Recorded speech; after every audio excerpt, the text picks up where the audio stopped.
Hello everyone. तो कैसे हैं आप सब लोग।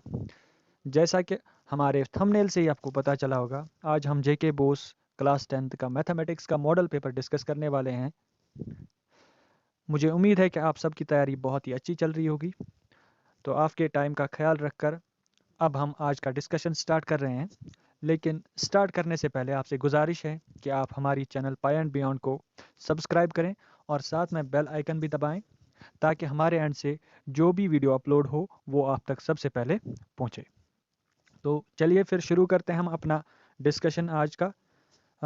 तो हमारे सामने इस वक्त मैथमेटिक्स का मॉडल पेपर है, जिसमें कुछ इंस्ट्रक्शंस दिए गए हैं।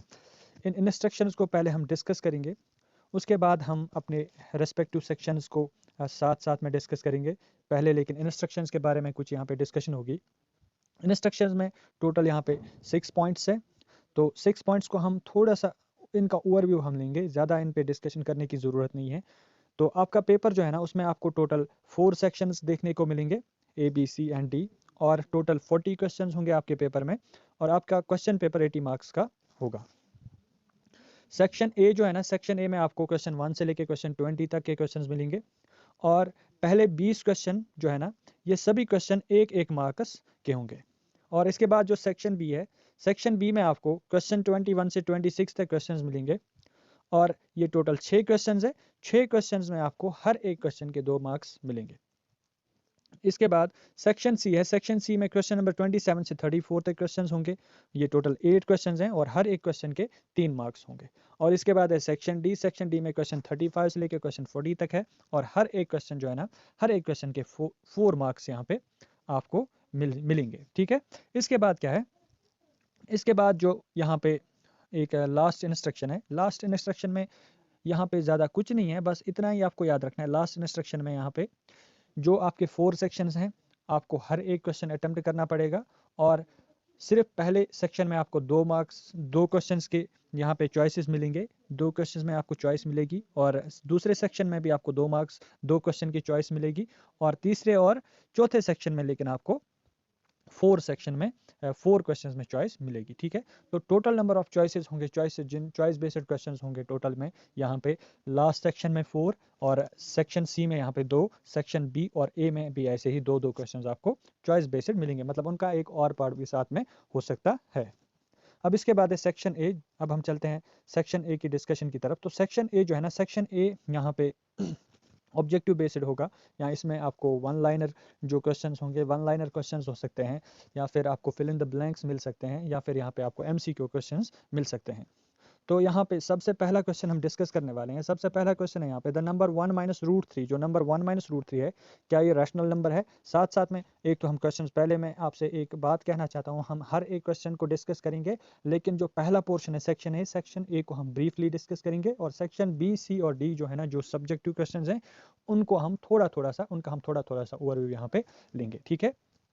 तो सेक्शन ए जो है ना, साथ में आपको मैं हर एक क्वेश्चन को बताऊंगा कि कौन सा क्वेश्चन किस चैप्टर में है।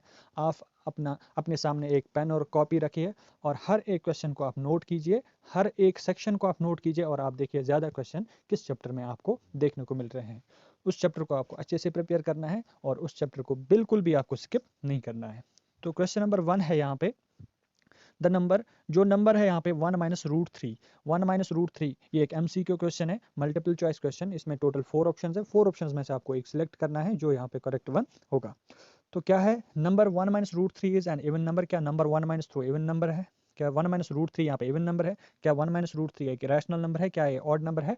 क्या ये रैशनल नंबर है? अगर हम इवन नंबर देखेंगे तो इवन नंबर ये हो नहीं सकता है, तो इवन नंबर ये हो नहीं सकता है। ऑड नंबर भी ये हो नहीं सकता है। और ऐसे ही अब रैशनल और इरेशनल की बात रही यहाँ पे। रैशनल नंबर तो वो नंबर्स होते हैं जिनको हम पी बाई क्यू फॉर्म में एक्सप्रेस कर सकते हैं, और जिनका पी भी इंटीजर होगा, जिनका पी भी यहाँ पे इंटीजर में होगा, और जिनका क्यू भी यहाँ पे इंटीजर्स में से होगा, और जिनका क्यू 0 के बराबर नहीं होगा। लेकिन जब हम इस क्वेश्चन की तरफ देखते हैं, तो ये वाला क्वेश्चन जो है ना, अगर हम इसको पी बाई क्यू फॉर्म में यहाँ पे राइट करेंगे, अगर इसको हम पी बाई क्यू फॉर्म में लिखेंगे, तो 1 माइनस रूट 3 डिवाइडेड बाई 1 हम लिख सकते हैं। इसका ये क्यू यहाँ पे इंटीजर है, लेकिन इसका पी एक इंटीजर नहीं है, तो यहाँ पे ये रैशनल नंबर नहीं है, तो इसको हम यहाँ पे इरेशनल नंबर मार्क करेंगे। इसके बाद है आपका part number, question number second. Question number second में कह रहा है, graph of the polynomial is given below. किसी पॉलिनोमियल का ग्राफ इसने यहाँ पे दिया है। ये पॉलिनॉमियल, ये एक पॉलिनॉमियल का ग्राफ है यहाँ पे। इस पॉलिनॉमियल के ग्राफ में आपको क्या बताना है, number of zeros of this polynomial. जिस पॉलिनॉमियल का एक ग्राफ होगा इसके टोटल नंबर ऑफ जीरोस कितने होंगे। तो हम यहाँ पे हमने ऑलरेडी पढ़ा है, ये दूसरे चैप्टर का क्वेश्चन है, पॉलिनॉमियल का क्वेश्चन है। तो वहाँ पे हमने ऑलरेडी पढ़ा है, जो जब भी किसी भी ग्राफिकल रिप्रेजेंटेशन से हम किसी भी पॉलिनॉमियल के जीरोस फाइंड करते हैं, तो हम उस पॉलिनॉमियल का ग्राफ पहले ऑब्जर्व करते हैं और देखते हैं उसका ग्राफ एक्स एक्सिस को कितनी बार इंटरसेक्ट कर रहा है। जितनी बार वो इंटरसेक्ट करेगा एक्स एक्सिस को, उतने ही नंबर ऑफ जीरोस उस पॉलिनॉमियल के हो सकते हैं यहाँ पे। तो देखो फिर अगर हम इसको यहाँ पे डिस्कस करेंगे, यहाँ पे देखो ये वाला जो है ना, ये वाला जो ग्राफ है, मैं इसको फिर से ड्रॉ कर रहा हूँ। ये एक्स एक्सिस को यहाँ पे भी टच कर रहा है, ठीक है। हम एक दूसरा कलर इसके लिए चूज करेंगे यहाँ पे।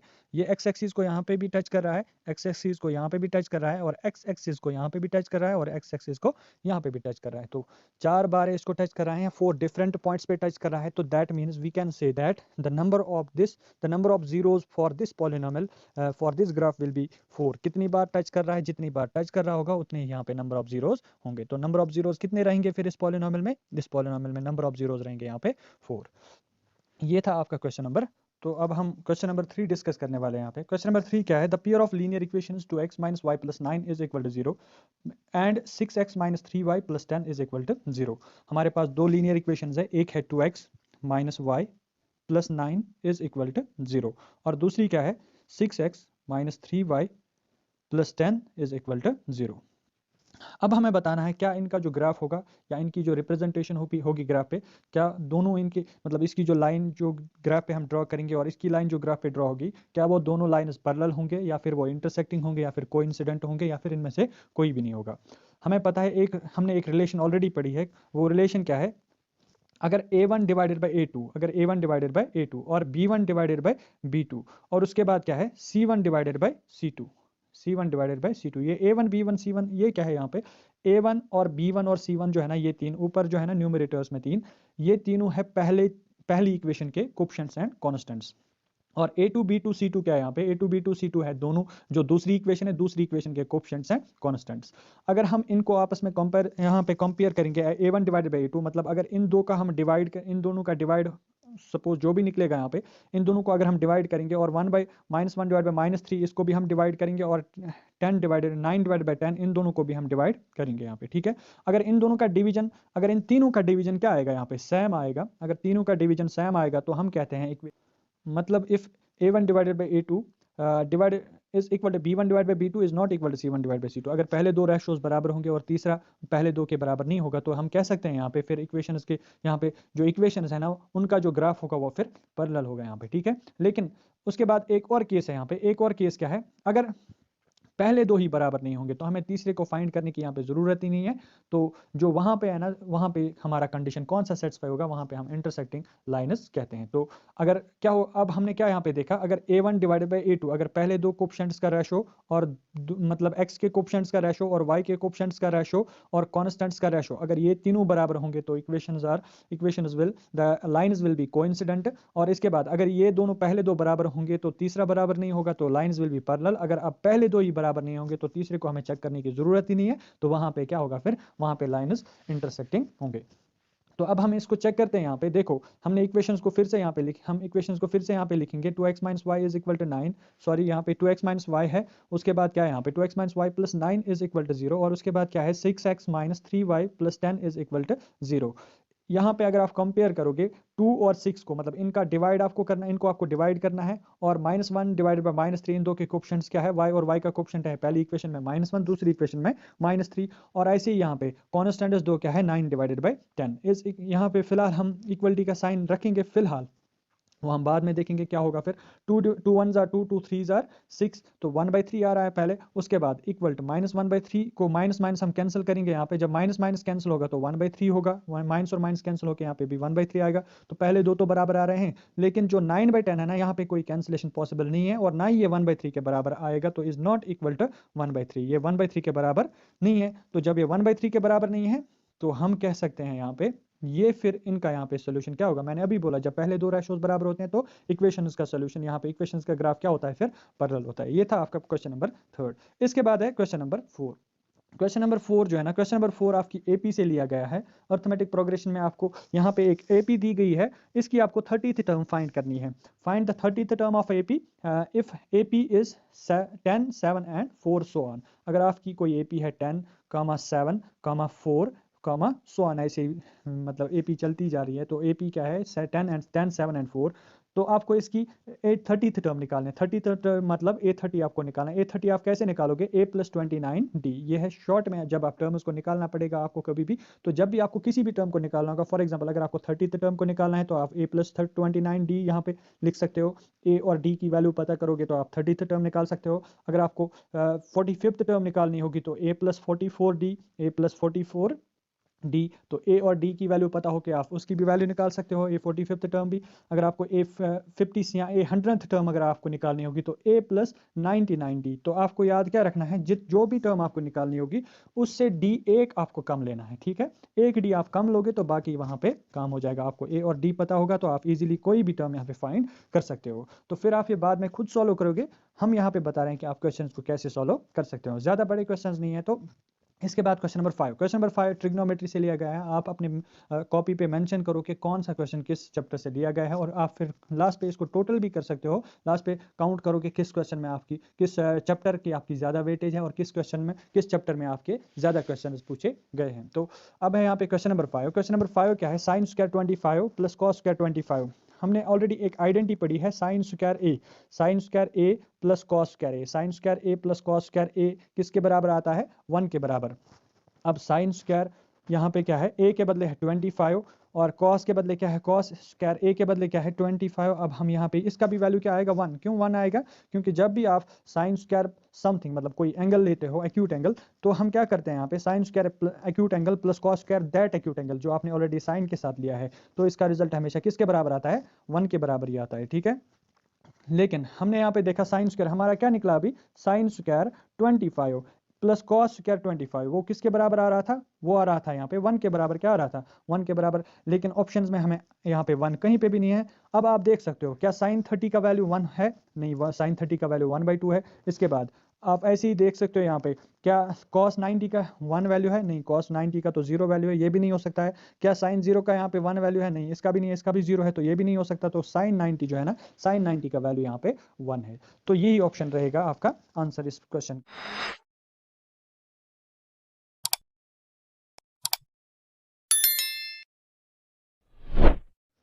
तो स्टूडेंट्स अब हम क्वेश्चन नंबर 6 की तरफ बढ़ते हैं। क्वेश्चन नंबर 6 है यहाँ पे, the abscissa of any point on y axis. Y axis पे एब्सिसा की वैल्यू क्या होती है। वाई एक्सिस को हम देख लेंगे यहाँ पे, वाई एक्सिस पे एब्सिसा की वैल्यू क्या होगी। अगर हम फिलहाल एक एक्स एक्सिस ड्रॉ करेंगे, एक एक्स एक्सिस ड्रॉ करेंगे, और इसके बाद ये वाई एक्सिस भी हम ड्रॉ करेंगे। ये हमारा कार्टेशियन प्लान है यहाँ पे। तो कार्टेशियन प्लान है, इसमें एक एक्स एक्सिस है और यहाँ पे क्या है, यहाँ पे एक वाई एक्सिस है, ठीक है। जो एक्स एक्सिस और वाई एक्सिस का ये इंटरसेक्टिंग पॉइंट यहाँ पे है, इसको हम ओरिजिन कहते हैं। ये हमारा ओरिजिन है। अब इसके बाद अगर आपको वाई एक्सिस पे, वाई एक्सिस मतलब जो कौन सी लाइन है यहाँ पे, जो मैं यहाँ पे मार्क करूँगा, ये वाली लाइन, जो ये वाली लाइन है वर्टिकल लाइन, ये वाई एक्सिस है। वाई एक्सिस पे आप कोई सा भी पॉइंट यहाँ पे ले लो।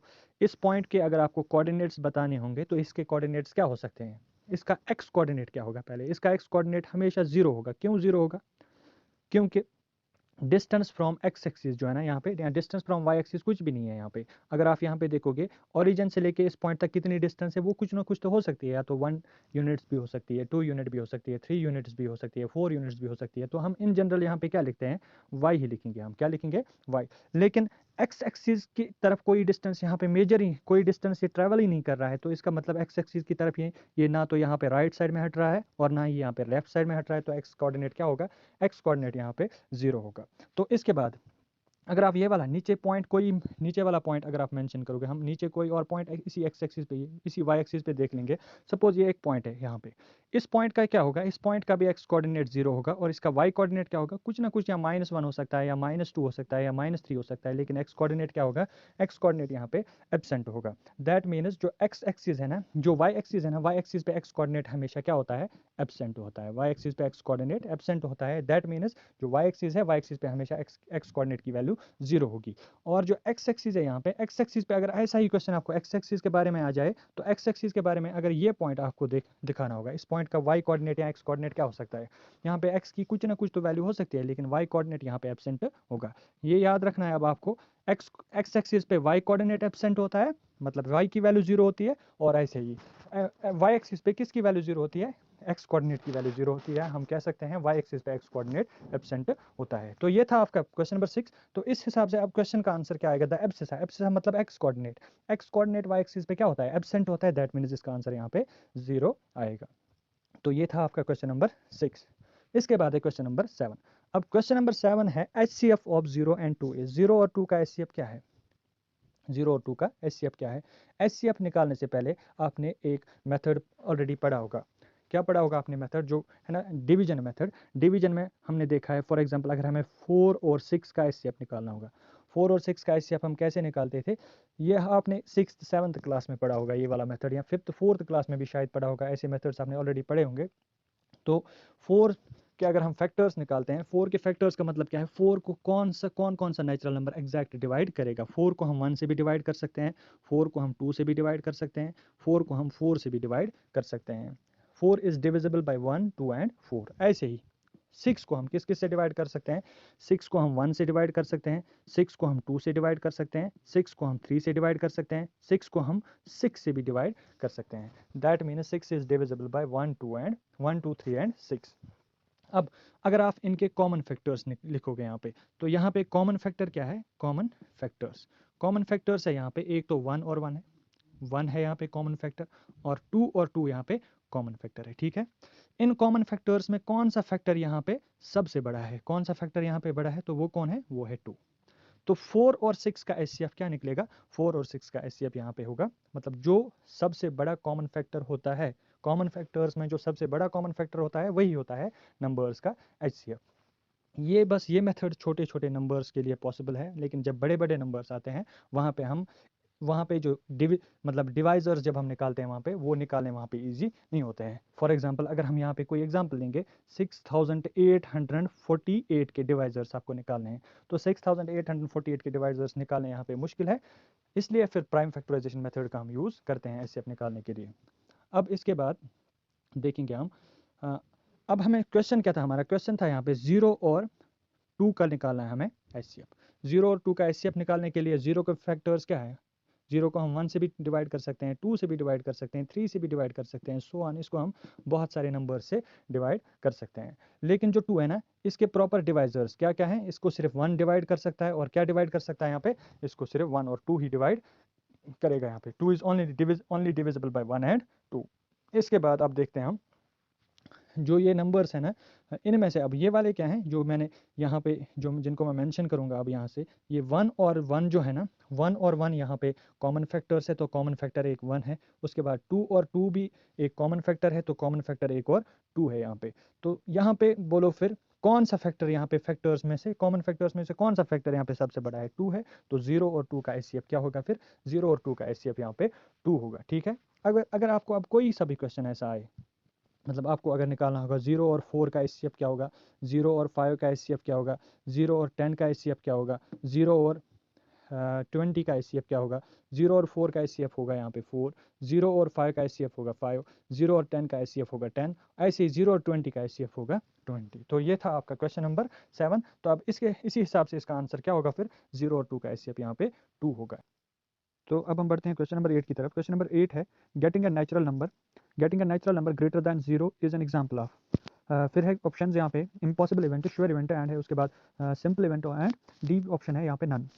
क्वेश्चन क्या कह रहा है, getting a natural number greater than 0, एक प्रोबेबिलिटी का क्वेश्चन है। अगर आपको क्वेश्चन के हिसाब से क्वेश्चन का पता नहीं चलेगा कि किस चैप्टर से लिया गया है, तो उसके बाद आप फिर ऑप्शनल अप्रोच से देख सकते हो ये क्वेश्चन किस चैप्टर से लिया गया है। तो क्वेश्चन यहाँ पे है, क्वेश्चन के ऑप्शन है इम्पॉसिबल इवेंट और है श्योर इवेंट, यहाँ पे है सिंपल इवेंट और है नन। यहाँ पे ये श्योर इवेंट, इम्पॉसिबल इवेंट और सिंपल इवेंट, ये किसकी बात हो रही है, यहाँ पे प्रोबेबिलिटी की बात हो रही है। तो क्वेश्चन है getting a natural number greater than 0 is an example of. अगर कभी भी आपकी प्रोबेबिलिटी अगर कभी भी कोई नेचुरल नंबर आएगा ग्रेटर दैन 0, क्या ये पॉसिबल है, क्या ये श्योर इवेंट है, क्या ये इम्पॉसिबल इवेंट है, क्या ये श्योर इवेंट है या सिंपल इवेंट है, या फिर यहाँ पे नन है। तो इसको हम डिस्कस करेंगे अच्छे से। देखो, अगर क्वेश्चन ऐसे होता, क्वेश्चन में थोड़ा सा एरर है यहाँ पे, गेटिंग ए नेचुरल नंबर, ये क्या रहा है असल में क्वेश्चन, प्रोबेबिलिटी क्या कह रहा है यहाँ पे, probability of getting a natural number. Probability किसकी निकालनी है, getting a natural number greater than zero is an example of. अगर कभी भी आपकी प्रोबेबिलिटी ग्रेटर देन जीरो आएगी लेकिन कोई नेचुरल नंबर आएगा, तो वो क्या होता है, सिर्फ एक ही कंडीशन में वो श्योर इवेंट हो सकता है, जब उसकी प्रोबेबिलिटी क्या आएगी, जब उसकी प्रोबेबिलिटी 1 आएगी। लेकिन यहाँ पे क्वेश्चन में है getting a natural number greater than zero, natural number greater than zero तो इन्फिनाइट है, 1 भी नेचुरल नंबर है, 2 भी नेचुरल नंबर है, 3 भी नेचुरल नंबर है, and we know that probability of event, हमें पता है प्रोबेबिलिटी ऑफ इवेंट जो है ना, प्रोबेबिलिटी ऑफ इवेंट हमेशा क्या होता है, वो या तो लेस और इक्वल टू 1 होता है, या तो 1 के बराबर प्रोबेबिलिटी होगी, या 1 से छोटी होगी, और ऐसे या तो ग्रेटर और इक्वल टू 0 होता है। यहाँ पे प्रोबेबिलिटी या तो ग्रेटर और इक्वल टू 0 हो सकती है, या फिर प्रोबेबिलिटी लेस और इक्वल टू 1 हो सकती है। मतलब इंटरवल क्या है फिर, 0 से लेकर 1 तक प्रोबेबिलिटी होती है, 1 से बड़ी कभी भी प्रोबेबिलिटी नहीं होगी, या 0 से छोटी कभी भी प्रोबेबिलिटी नहीं होगी। तो क्वेश्चन में था getting a natural number greater than zero, अगर नेचुरल नंबर जीरो से बड़ा आएगा तो जीरो से बड़ा, अगर यहाँ पे कहता है getting a natural number greater than zero and less than two, greater than zero अगर यहाँ पे कहता है ऐसे natural number greater than zero, natural number greater than zero less than two, अगर ये होता तो हम कह सकते थे तो वो श्योर इवेंट था, क्योंकि श्योर इवेंट के वक्त क्या होता है, श्योर इवेंट के वक्त प्रोबेबिलिटी 1 होती है, लेकिन जब ये natural number greater than zero कह रहा है, यहाँ पे फिर हमें पता नहीं है ये 1 की बात कर रहा है, ये यहाँ पे 2 की बात कर रहा है, तो यहाँ पे फिर हम फिलहाल ऑप्शन में क्या देंगे, नन देंगे। लेकिन अगर अब होता natural number greater than zero and less than two, तो यहाँ पे आंसर क्या होता है, फिर आंसर होता है श्योर इवेंट, क्योंकि 1 की जो जब प्रोबेबिलिटी 1 होती है तब हम इवेंट को क्या क्या कहते हैं, उस वक्त हम इवेंट को कहते हैं श्योर इवेंट। तो ये था आपका क्वेश्चन नंबर 9। तो अब हम चलते हैं क्वेश्चन 9 की तरफ। क्वेश्चन नंबर 9 है 3 times volume of A right circular cone. अगर एक राइट सर्कुलर कोन होगा आपके पास, कोई भी राइट सर्कुलर कोन, सपोज ये एक राइट सर्कुलर कोन है, राइट सर्कुलर कोन की रेडियस हमें क्या है, यहाँ पे एक राइट सर्कुलर कोन है, फिर से हम यहाँ पे ड्रॉ करेंगे एक राइट सर्कुलर कोन, कोई एक राइट सर्कुलर कोन है, और यहाँ पे क्या है, height of this cone, height of this right circular cone, जो इसकी हाइट है वो कितनी है, वो है h, और इसकी रेडियस कितनी है, यहाँ पे इसकी रेडियस है यहाँ पे r। ठीक है, क्वेश्चन कह रहा है 3 times volume of right circular cone. अगर आपको वॉल्यूम की फॉर्मूला पता होगी, और किसकी फॉर्मूला, राइट सर्कुलर कोन की, राइट सर्कुलर कोन की फॉर्मूला होती है वॉल्यूम निकालने के लिए 1/3 पाई r स्क्वायर h, 1/3 पाई r स्क्वायर h। लेकिन क्वेश्चन कह रहा है अब यहाँ पे, अगर आपकी अब फॉर्मूला है 1/3 पाई r स्क्वायर h वॉल्यूम निकालने के लिए, क्वेश्चन कह रहा है 3 times this volume, 3 times this volume, volume of right circular cone का आपको वॉल्यूम लेना है 3 टाइम्स, यहाँ पे 3 और 3 फिर कैंसिल होगा यहाँ पे, तो फिर क्या आएगा, पाई r square h, pi r square h will be the volume of this question, जो ये क्वेश्चन यहाँ पे है इसका फिर यहाँ पे आंसर क्या होगा, पाई r स्क्वायर h। लेकिन क्वेश्चन में कह रहा है जो ये पाई r स्क्वायर h अब है, क्या ये twice volume of cylinder of height, क्या है यहाँ पे हम देखेंगे, क्या ये twice volume of cylinder of height h and radius r, height उसके बाद यहाँ पे क्या ये वॉल्यूम ऑफ सिलेंडर हो सकता है, ये ऑप्शन यहाँ पे इसका थोड़ा सा यहाँ से ऑप्शन यहाँ पे है आधा ऑप्शन। तो अब देखेंगे हम क्या ये जो हमने अभी निकाली थी पाई r स्क्वायर h, क्या वो पाई r स्क्वायर h ये वाले ऑप्शन का आंसर है, क्या इस ऑप्शन का आंसर है, क्या फिर ये वाला ऑप्शन यहाँ पे सेटिस्फाई कर रहा है, या फिर इनमें से कोई भी ऑप्शन सेटिस्फाई नहीं कर रहा है। अगर हम पाई r स्क्वायर h की बात कर रहे हैं, जो अभी हमारा रिजल्ट आया इससे पहले जब हमने इसको सॉल्व किया था, तो पाई r स्क्वायर h क्या है, पाई r स्क्वायर h, अगर आपने फॉर्मूलाज को याद किया होगा, पाई r स्क्वायर h हमारी किसकी फॉर्मूला है, वॉल्यूम ऑफ सिलेंडर, जिस जब कोई सिलेंडर राइट सर्कुलर सिलेंडर होता है, इसका अगर हमें वॉल्यूम निकालना होगा तो इसकी यहाँ पे इसके पैरामीटर्स यहाँ पे क्या होता है, यहाँ पे h हाइट होगी और इसकी रेडियस भी होती है, तो रेडियस है यहाँ पे r, फिर क्या यहाँ पे वॉल्यूम किसके बराबर आएगा, volume will be equal to pi r square h, और वही हमारा आंसर आया था, it's radius is r and height is h। तो ये था हमारा आंसर, इसका फिर ऑप्शन क्या रहेगा यहाँ पे, ऑप्शन नंबर बी। इसके बाद है ऑप्शन नंबर, इसके बाद है अब क्वेश्चन नंबर 10। क्वेश्चन नंबर 10 क्या है, क्वेश्चन नंबर 10 है यहाँ पे which of the following is a quadratic equation, इनमें से कौन सी यहाँ पे क्वाड्रेटिक इक्वेशन है। पहले हम पहले पार्ट पे जाएंगे, ऑप्शनल अप्रोच से यहाँ पे हम देखेंगे कौन सी क्वाड्रेटिक इक्वेशन है और कौन सी यहाँ पे नहीं है हमें, लेकिन यहाँ पे सिर्फ एक ही क्वाड्रेटिक इक्वेशन होगी क्योंकि 4 ऑप्शन है यहाँ पे। तो पहला ऑप्शन क्या है, 1 + x square plus root of x is equal to 0।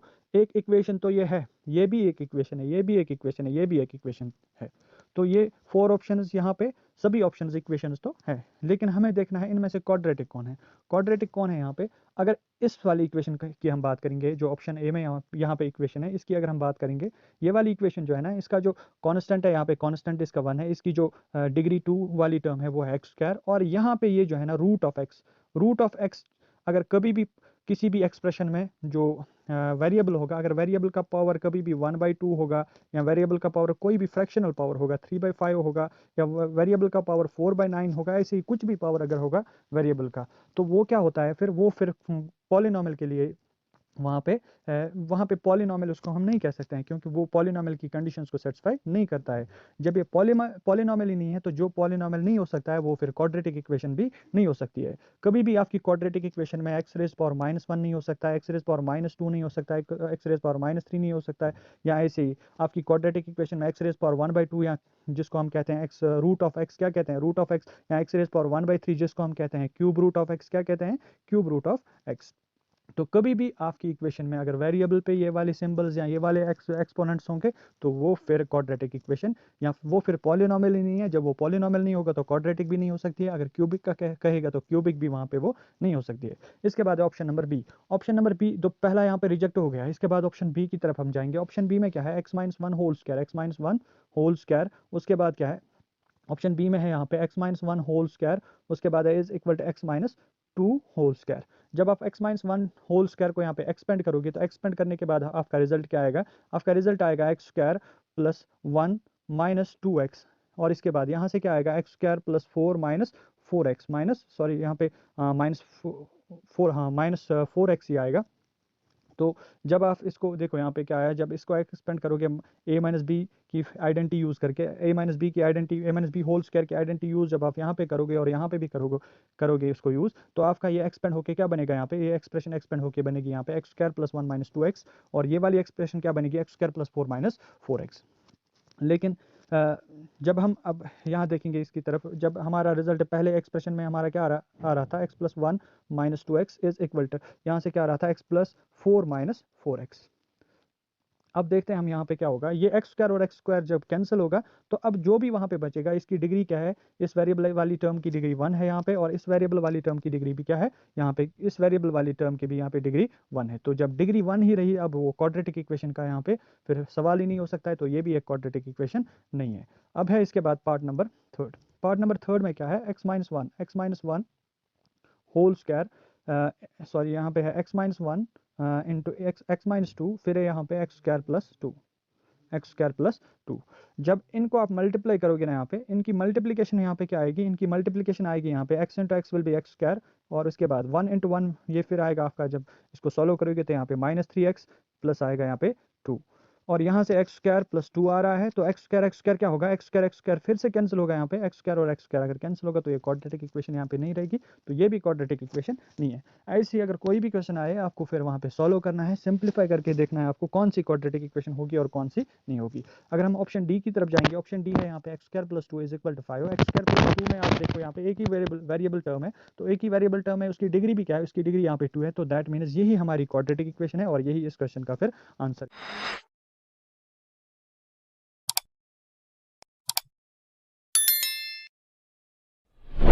तो नेचुरल नंबर्स की जो फर्स्ट टर्म होती है वो होती है 1, और उनकी कॉमन डिफरेंस भी हमेशा नेचुरल नंबर्स की कॉमन डिफरेंस 1 ही रहेगी।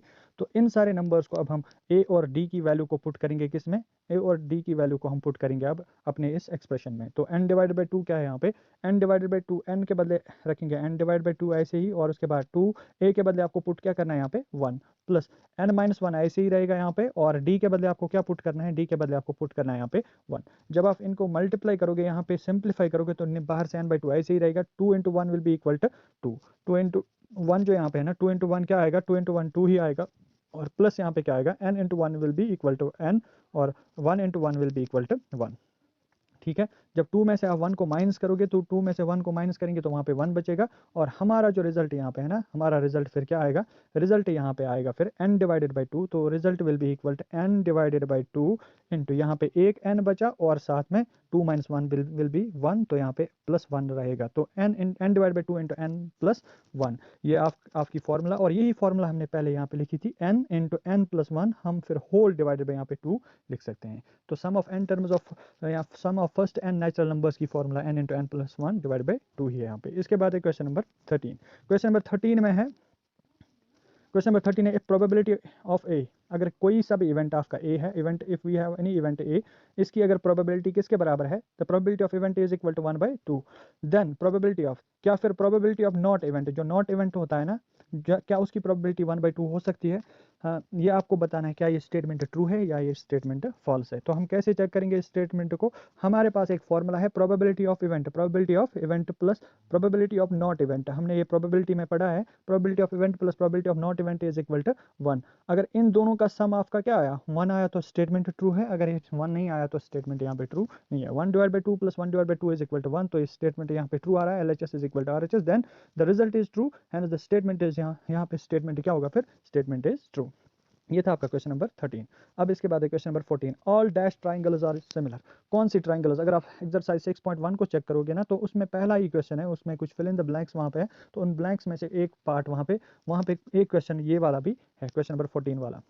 आपको बोलना है all dash triangles are similar, कौन सी ट्राइंगल सिमिलर होती है। अगर हम यहाँ पे इसका आंसर देखेंगे, इसका आंसर इक्विलेटरल ट्राइंगल्स है, all equilateral triangles are similar. लेकिन इक्विलेटरल ट्राइंगल्स अब कैसे सिमिलर होगा, हम देखेंगे यहाँ पे इक्विलेटरल ट्राइंगल्स सिमिलर होते हैं, लेकिन कैसे, देखो अगर एक इक्विलेटरल ट्राइंगल हम ये वाली लेंगे और एक बड़ी वाली इक्विलेटरल ट्राइंगल हम लेंगे, एक और भी आप ले सकते हो, इससे छोटी आप एक इक्विलेटरल ट्राइंगल ले लो। ये इक्विलेटरल ट्राइंगल जो है ना, पहली वाली इक्विलेटरल ट्राइंगल, इस इक्विलेटरल ट्राइंगल में क्या है, यहाँ पे इसमें तीनों एंगल्स अगर आप मेजर करोगे, ये भी 60 होगा, और ऐसे ही ये एंगल भी यहाँ पे क्या होगा, ये एंगल भी आपका 60 डिग्री होगा, और ये एंगल भी आपका 60 डिग्री होगा। इस वाली ट्रायंगल में भी तीनों एंगल्स क्या होंगे, इस वाली ट्रायंगल में भी तीनों एंगल्स यहाँ पे 60 डिग्री, और ये भी 60 डिग्री होगा, और ये भी 60 डिग्री होगा। ऐसे ही ये भी 60, ये भी 60 और ये भी 60। तो आप चेक कर सकते हो, जब भी सभी एंगल्स क्या होंगे, बराबर होंगे, तो वहाँ पे हमें वहाँ पे हम कौन सा क्राइटेरिया यूज करते हैं सिमिलरिटी का, वहाँ पे फिर सिमिलरिटी का angle angle angle criteria use करते हैं। इसकी मदद से हम फिर ट्रायंगल्स को सिमिलर दिखाते हैं। तो हमें यहाँ पे इक्विलेटरल ट्रायंगल्स को सिमिलर करने की, वहाँ पे उनको सिमिलरिटी क्राइटेरिया उन पे यूज करने की जरूरत ही नहीं है, क्योंकि हमें पता ही है ऑल इक्विलेटरल ट्रायंगल्स जो है ना, सभी इक्विलेटरल ट्रायंगल्स, उनमें एंगल्स क्या होते हैं, उनमें एंगल हमेशा 60 डिग्री का ही होता है, हर एक एंगल 60 ही होगा।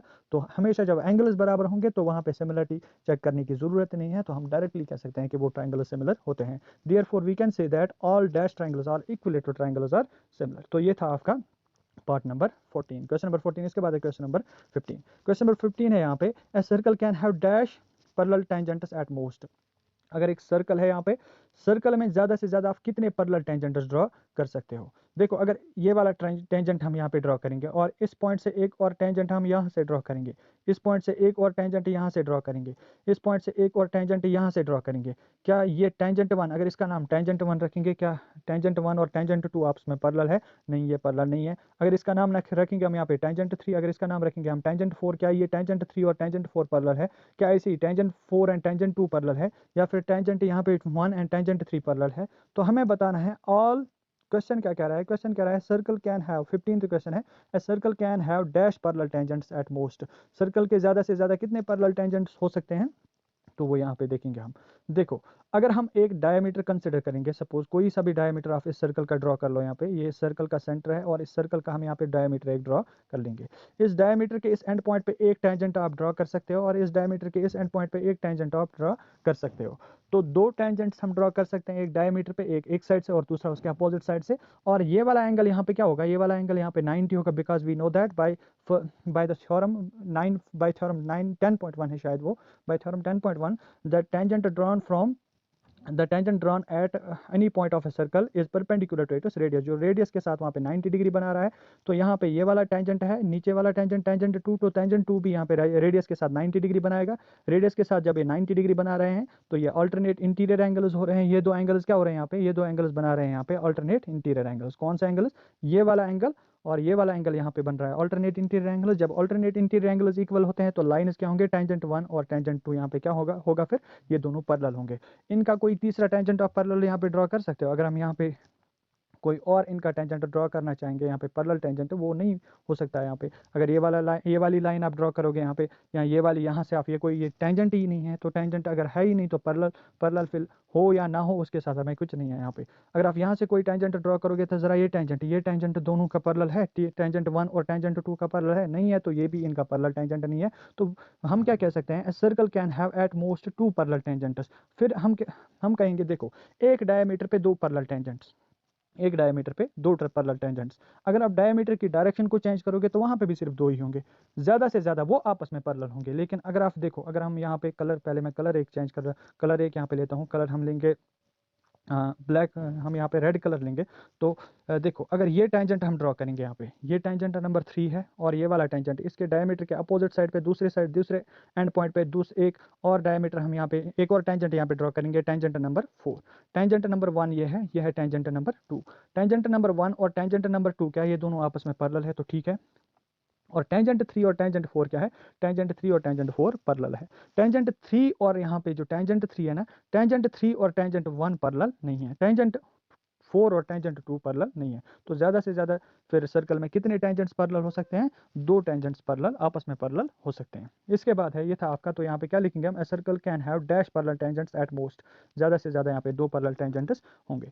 इसके बाद है अब क्वेश्चन नंबर 16। क्वेश्चन नंबर 16 है, write the formula for sum of n terms of an AP. अभी हमने ऐसा ही क्वेश्चन ऊपर किया था, क्वेश्चन नंबर 12। तो आपको समेशन जो एन टर्म्स की फॉर्मूला होती है for finding the sum of n terms of AP, we have a formula that is S n. हमारे पास एक फॉर्मूला है, S n is equal to n divided by 2 into 2a plus n minus 1 into d. इस formula को आपको याद करना है, तो फॉर्मूला याद करने के बाद आप ऐसे क्वेश्चन को इजीली यहाँ पे सॉल्व कर सकते हो। तो ये था आपका क्वेश्चन नंबर 16। क्वेश्चन नंबर 16 एक इजी क्वेश्चन था, आपको फॉर्मूला याद होगी तो फॉर्मूला के बेसिस पे आपके एग्जाम में क्वेश्चन आते हैं। कुछ फॉर्मूलाज है, जैसे ये एपी की दो फॉर्मूलाज है यहाँ पे, एक है nth term formula a n is equal to a plus n minus one, एक है आपकी एपी की formula a n is equal to a plus n minus one into d, और दूसरी है आपकी एपी की दूसरी formula summation of n terms is equal to n divide by 2 into 2a plus n minus one into d. तो ये दोनों formulas है।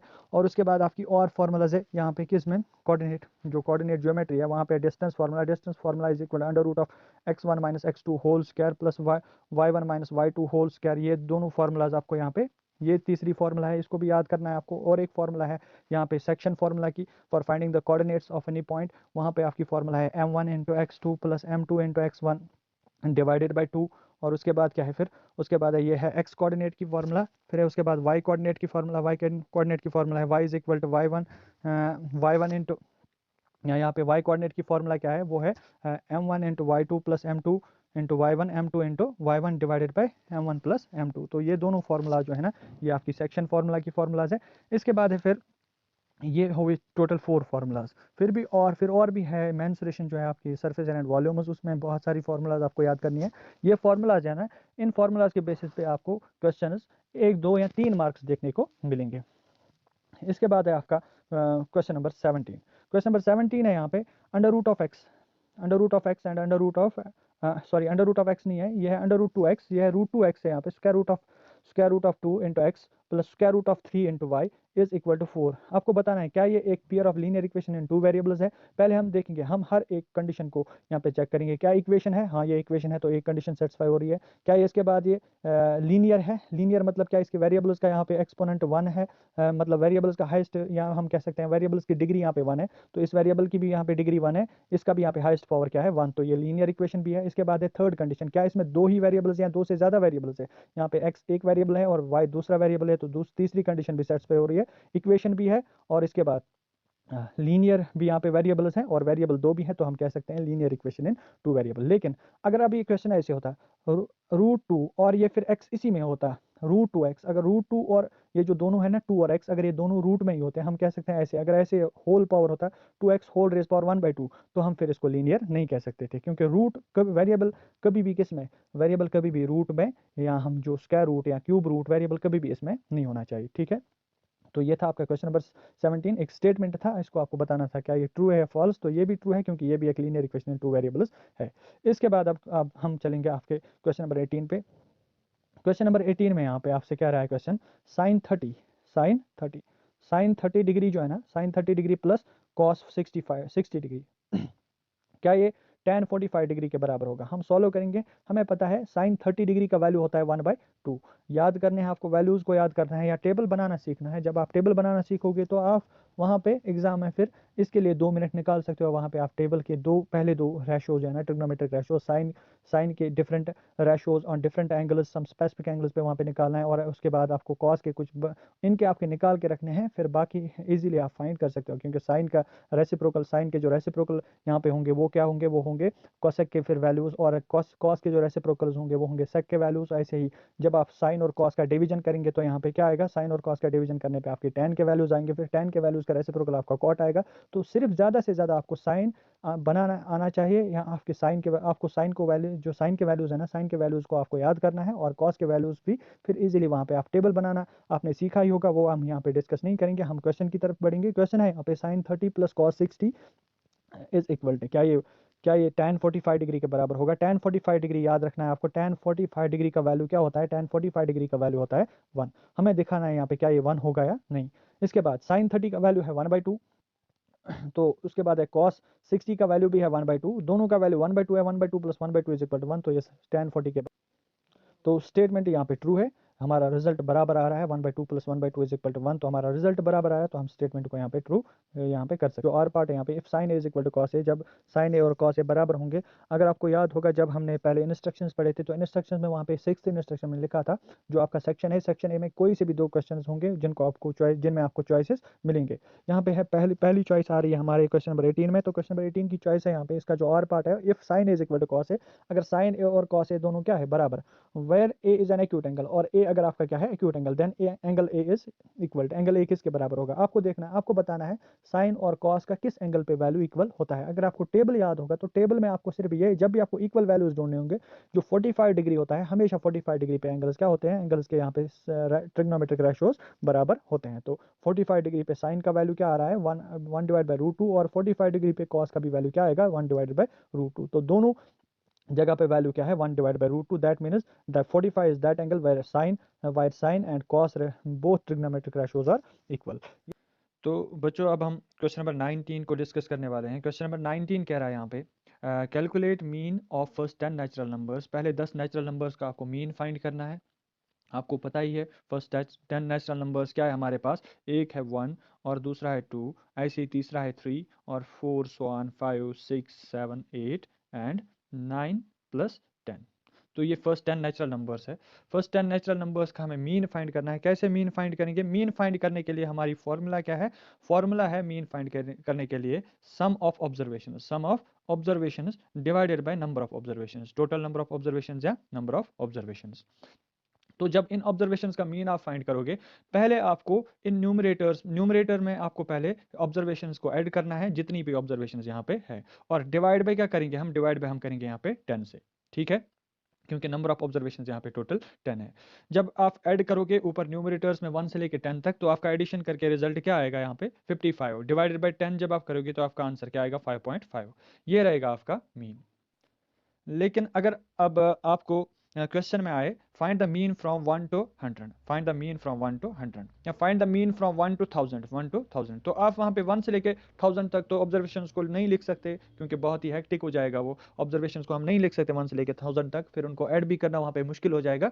तो यहाँ पे जब भी कभी कंटिन्यूस नंबर्स होते हैं या कंसेक्यूटिव नंबर्स होते हैं, तो वहाँ पे एक हम ट्रिक का यूज़ कर सकते हैं, वहाँ पे हम एक फॉर्मूला यूज़ करते हैं, या फिर हम ट्रिक ही कह सकते हैं। मतलब जो जब भी आपको अगर आपको 1 से लेके 10 तक मीन फाइंड करना होगा, 1 से लेके 10 तक मीन कैसे फाइंड करोगे आप, 1 और 10 जो पहली ऑब्जर्वेशन है और जो लास्ट ऑब्जर्वेशन है, इन दोनों को आपको ऐड करना है और डिवाइड बाय, ये कितने हैं, ऊपर 1 और 10 2 हैं, तो डिवाइड बाय 2 करना है, यहाँ पे आएगा 11 डिवाइड बाय 2 और आपका आंसर क्या आएगा 5.5। ये था आपका मीन फ्रॉम 1 to 10। यही मीन अभी हमने इससे पहले भी निकाला by using that formula some of observations divided by number of observations. अगर ऐसे ही आपको 1 से लेके 1000 तक मीन फाइंड करना होगा, 1 से लेके 1000 तक मीन हम कैसे फाइंड करेंगे, 1 को हम करेंगे 1 और 1000 पहली ऑब्जर्वेशन और लास्ट ऑब्जर्वेशन को ऐड करेंगे और डिवाइड बाय 2 करना है, यहाँ पे ये आएगा 1001 डिवाइडेड बाय 2। 1001 डिवाइड बाय 2 जब आप करोगे तो आपका रिजल्ट आएगा 500.5। अगर आपको 1 से लेके 10 तक 1 से लेके 100 तक मीन फाइंड करना होगा, तो आपको क्या करना है, 1 और 100 पहली ऑब्जर्वेशन और लास्ट ऑब्जर्वेशन को ऐड करना है, डिवाइड बाय 2, क्योंकि ये 2 है ऊपर न्यूमरेटर में, तो यहाँ पे आपका आंसर क्या आएगा 101 डिवाइडेड बाय 2, तो आपका आंसर यहाँ पे रहेगा फिर 50.5। ऐसे ही आप कंटिन्यूस सीरीज के यहाँ पे कंटिन्यूस पैटर्न या कंसेक्यूटिव नंबर्स का मीन निकाल सकते हो। ये था आपका क्वेश्चन नंबर 19।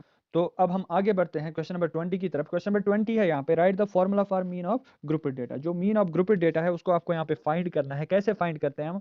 अगर आपने स्टैटिस्टिक्स में पढ़ा ही होगा, वैसे जो स्टैटिस्टिक्स है ना, स्टैटिस्टिक्स में आपने मीन फाइंड किया होगा बाय 3 मेथड्स। एक मेथड है आपका एज्यूमिंग मीन मेथड, और एक मेथड है यहाँ पे पहला मेथड है डायरेक्ट मेथड। क्या है? Direct method. और दूसरा मेथड क्या है? दूसरा मेथड है एज्यूमिंग मीन मेथड। और तीसरा मेथड क्या है? तीसरा मेथड है स्टेप डिविएशन मेथड।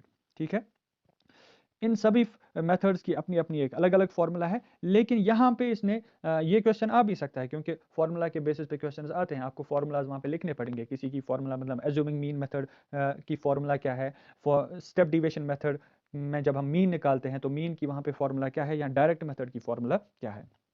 ठीक है, लेकिन यहाँ पे इसने कहा है write the formula for the mean of grouped data. Mean of grouped data की फॉर्मूला लिखनी है। यहाँ पे मीन ऑफ ग्रुपेड डेटा की फॉर्मूला क्या है? वो है एक्स बार। एक्स बार से हम मीन को डिनोट करते हैं, is equal to summation of f of x, summation of f of x divided by यहाँ पे समेशन ऑफ एफ। ठीक है, ये है समेशन ऑफ एफ एक्स, इसके बाद है इसका डिनोमिनेटर समेशन ऑफ एफ।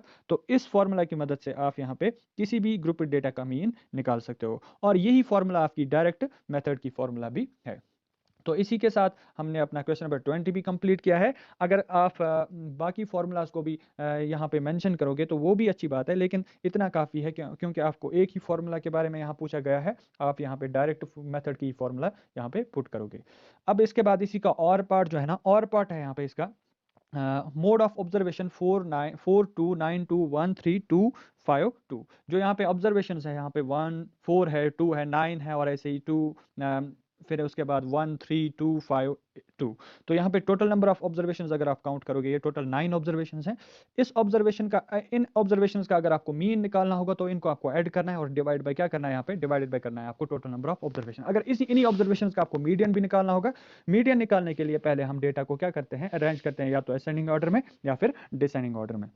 और लेकिन यहाँ पे हमें मोड निकालना है। मोड का मतलब क्या होता है? मोड वो वाली ऑब्जर्वेशन डेटा में होती है जो बहुत बार डेटा में रिपीट हुई होती है, उस ऑब्जर्वेशन को हम मोड ऑफ डेटा कहते हैं। मतलब अगर आप डेटा लोगे, कोई भी डेटा, हम यहाँ पे कोई एग्जांपल लेते हैं। फॉर एग्जांपल हमारा डेटा है 4 6 9 6 7 6 2 6, ऐसे ही यहाँ पे हम लेंगे 8 6। तो मैं यहाँ पे एक ऑब्जर्वेशन को बार बार रिपीट कर रहा हूँ। वो कौन सी ऑब्जर्वेशन है? जो ये 6 है ना, यहाँ पे भी 6 मैंने लिखा, यहाँ पे भी 6, यहाँ पे भी 6, यहाँ पे भी 6, यहाँ पे भी 6। तो इस डेटा में यहाँ पे बार बार रिपीट कौन सी ऑब्जर्वेशन हो रही है? वो ऑब्जर्वेशन 6 है। दैट मीन्स इस डेटा का फिर मीन क्या मोड क्या रहेगा? यहाँ पे इस डेटा का मोड यहाँ पे रहेगा 6। मोड वही ऑब्जर्वेशन होती है जो डेटा में फ्रीक्वेंटली यहाँ पे रिपीट हो रही होगी। तो अगर हम इस डेटा का अब मोड देखेंगे, इस डेटा में मोड, जब आप इस डेटा को अच्छे से एनालाइज करोगे, यहाँ पे अच्छे से इस डेटा को आप देखोगे, तो आपको क्या लगेगा? यहाँ पे आप 2 जो है ना, 2 आपको बहुत बार रिपीट होता हुआ दिख रहा है। तो 2 एक बार है यहाँ पे, 2 बार है यहाँ पे, तीसरी बार है यहाँ पे, और चौथी बार। इससे ज्यादा और कोई ऑब्जर्वेशन रिपीट नहीं हो रही है। तो इस डेटा का मोड क्या रहेगा? फिर इस डेटा का मोड यहाँ पे रहेगा 2। Therefore the mode of data is 2। इसी के साथ हमारा जो पहला सेक्शन है वो कंप्लीट हो गया है। और पहला सेक्शन जो था ना, पहला सेक्शन एक इंपॉर्टेंट सेक्शन था, क्योंकि ये वाला सेक्शन जो है ना, इसमें आपके मैक्सिमम क्वेश्चंस कंसेप्चुअल बेसिस के होते हैं। तो जो आपकी एक्सरसाइजेस के इंट्रोडक्शंस है ना, वो बहुत ही ज़्यादा इंपॉर्टेंट हो जाती है आपके पहले सेक्शन के लिए, क्योंकि बहुत से क्वेश्चंस जो पहले सेक्शन में होंगे वो आपके उन्हीं इंट्रोडक्शंस में से ही निकलेंगे। ये इसमें लीस्ट चांसेस हैं कि आपके क्वेश्चंस, फिर इनमें से जो क्वेश्चंस होंगे वो आपके एक्सरसाइजेस के होंगे। जो इसके क्वेश्चंस होते हैं वो आपके कंसेप्चुअल बेसिस पे होते हैं, तो आप इजीली इनको अटेम्प्ट कर सकते हो अगर आपके कंसेप्ट्स क्लियर होंगे। तो ये था आपका पहला सेक्शन। अब इसके बाद हम चलते हैं अपने सेक्शन नंबर बी की तरफ।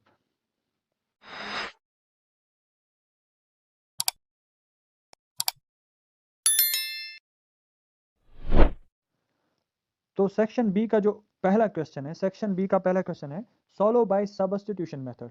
एक यहाँ पे 2 इक्वेशंस हैं, इन 2 इक्वेशंस को आपको सॉल्व करना है बाय सब्स्टिट्यूशन मेथड। अगर आपने मैथमेटिक्स को अच्छे से पढ़ा होगा तो आपको पता चला ही होगा कि ये जो क्वेश्चन है ये आपका 3rd chapter pair of linear equation in 2 variable से लिया गया है। वहाँ पे भी जो जिसके पास रैशनलाइज्ड बुक है, वैसे तो मैक्सिमम स्टूडेंट्स के पास अभी रैशनलाइज्ड बुक नहीं होगी, और जिसके पास है उसके लिए वहाँ पे एक्सरसाइज 3.2 होगी। लेकिन जिसके पास अभी पुरानी ही बुक है, वहाँ पे ये एक्सरसाइज 3.3 में आपको देखने को मिलेगा ये वाला क्वेश्चन। वहाँ पे क्वेश्चन नंबर 1 है, क्वेश्चन नंबर 1 में है part number 5। Root 2 of x plus root 3 of y is equal to 0, और उसके बाद है and root 3 of x minus root 8 of y is equal to 0। ये जो दो इक्वेशन यहाँ पे है, ये वाली इक्वेशन और ये वाली इक्वेशन, ये दोनों इक्वेशंस को आपको सॉल्व करना है बाय सब्स्टिट्यूशन मेथड।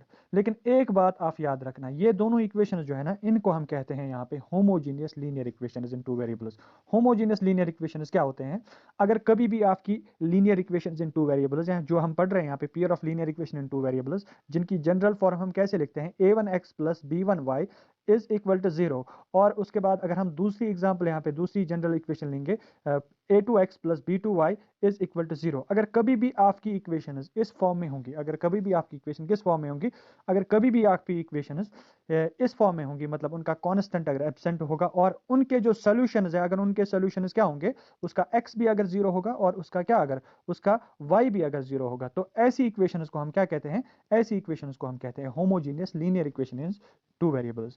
जब भी आपकी इक्वेशंस में कांस्टेंट एब्सेंट होगा, कांस्टेंट एब्सेंट होने के बाद अगर उसके सॉल्यूशंस क्या होंगे वहां पे, अगर वहां पे सॉल्यूशंस होंगे x इज इक्वल टू 0, अगर x की वैल्यू भी वहां पे 0 आएगी और y की वैल्यू भी अगर वहां पे क्या आएगी, 0 आएगी, अगर x का सॉल्यूशन भी 0 आएगा, y का सॉल्यूशन भी 0 आएगा, तो दोनों क्या होंगे, फिर ये वाली दोनों इक्वेशंस फिर होमोजेनियस लीनियर इक्वेशंस कहलाती हैं। फिर इसको सॉल्व करना है, सॉल्व करने के लिए आपके पास है 3 मेथड्स। यहाँ पे जो आपका रैशनलाइज्ड सिलेबस है, वहां पे आपको सिर्फ 2 ही मेथड्स है। एक मेथड है आपका सब्स्टिट्यूशन मेथड। अगर आपका यहाँ पे दिया होगा substitution method, solve by substitution method, तो आपको यहाँ पे जरूरी बाय सब्स्टिट्यूशन मेथड से ही सॉल्व करना है। अगर वहां पे लिखा होगा बाय एलिमिनेशन मेथड, अगर एलिमिनेशन मेथड से सॉल्व करना होगा तो बाय एलिमिनेशन मेथड ही आपको सॉल्व करना होगा। लेकिन अगर यहाँ पे सब्स्टिट्यूशन मेथड नहीं दिया होता, अगर लिखा होता सॉल्व द फॉलोइंग इक्वेशंस, अगर इन दो इक्वेशंस को आपको सॉल्व करना होता, कोई मेथड अगर मेंशन नहीं किया होता, तो हम क्या करते हैं, हम किसी भी मेथड से यहाँ पे जो भी मेथड आपको इजी लगेगा वो उस मेथड से आप इस क्वेश्चन को यहाँ पे सॉल्व कर सकते हो। तो ये बाकी जो हम यहाँ पे अब डिस्कशन नहीं करेंगे सब्स्टिट्यूशन मेथड को हम कैसे, फिर हम सब्स्टिट्यूशन मेथड में कौन कौन से स्टेप्स, किस स्टेप में क्या करते हैं, वो हम यहाँ पे डिस्कस नहीं कर सकते हैं। हम बस इतना अभी कह सकते हैं, जो ये क्वेश्चन है, अगर इस क्वेश्चन में आपको मेथड मेंशन नहीं किया होगा, तो आप मेथड को कोई किसी भी मेथड से यहाँ पे इस क्वेश्चन को अटेम्प्ट कर सकते हो। उसके बाद है आप क्वेश्चन नंबर 22। अब हम क्वेश्चन नंबर 22 की तरफ चलते हैं। क्वेश्चन नंबर 22 है फाइंड द डिस्क्रिमिनेंट। डिस्क्रिमिनेंट यहाँ पे आपको फाइंड करना है, फाइंड द, आपको ये याद रखना है, जितने भी क्वेश्चंस आप यहाँ पे देख रहे हो, आप हर एक क्वेश्चन को मार्क करो कि ये फिलहाल ये जो सेक्शन बी वाला है, ये 2 मार्क्स के क्वेश्चंस है। सेक्शन बी वाले क्वेश्चन जो है ना, ये 2 मार्क्स के क्वेश्चंस है। आप हर एक क्वेश्चन को यहाँ पे मेंशन करो, हर एक क्वेश्चन की वेटेज आप अपने अपने चैप्टर में मेंशन करो, मतलब किस चैप्टर के कितने मार्क्स है और यहाँ किस क्वेश्चन के कितने मार्क्स है और कौन सा क्वेश्चन किस चैप्टर से लिया गया है। लास्ट में फिर आप टोटल करना कि किस चैप्टर में से ज़्यादा क्वेश्चन इस मॉडल पेपर में पूछे गए हैं।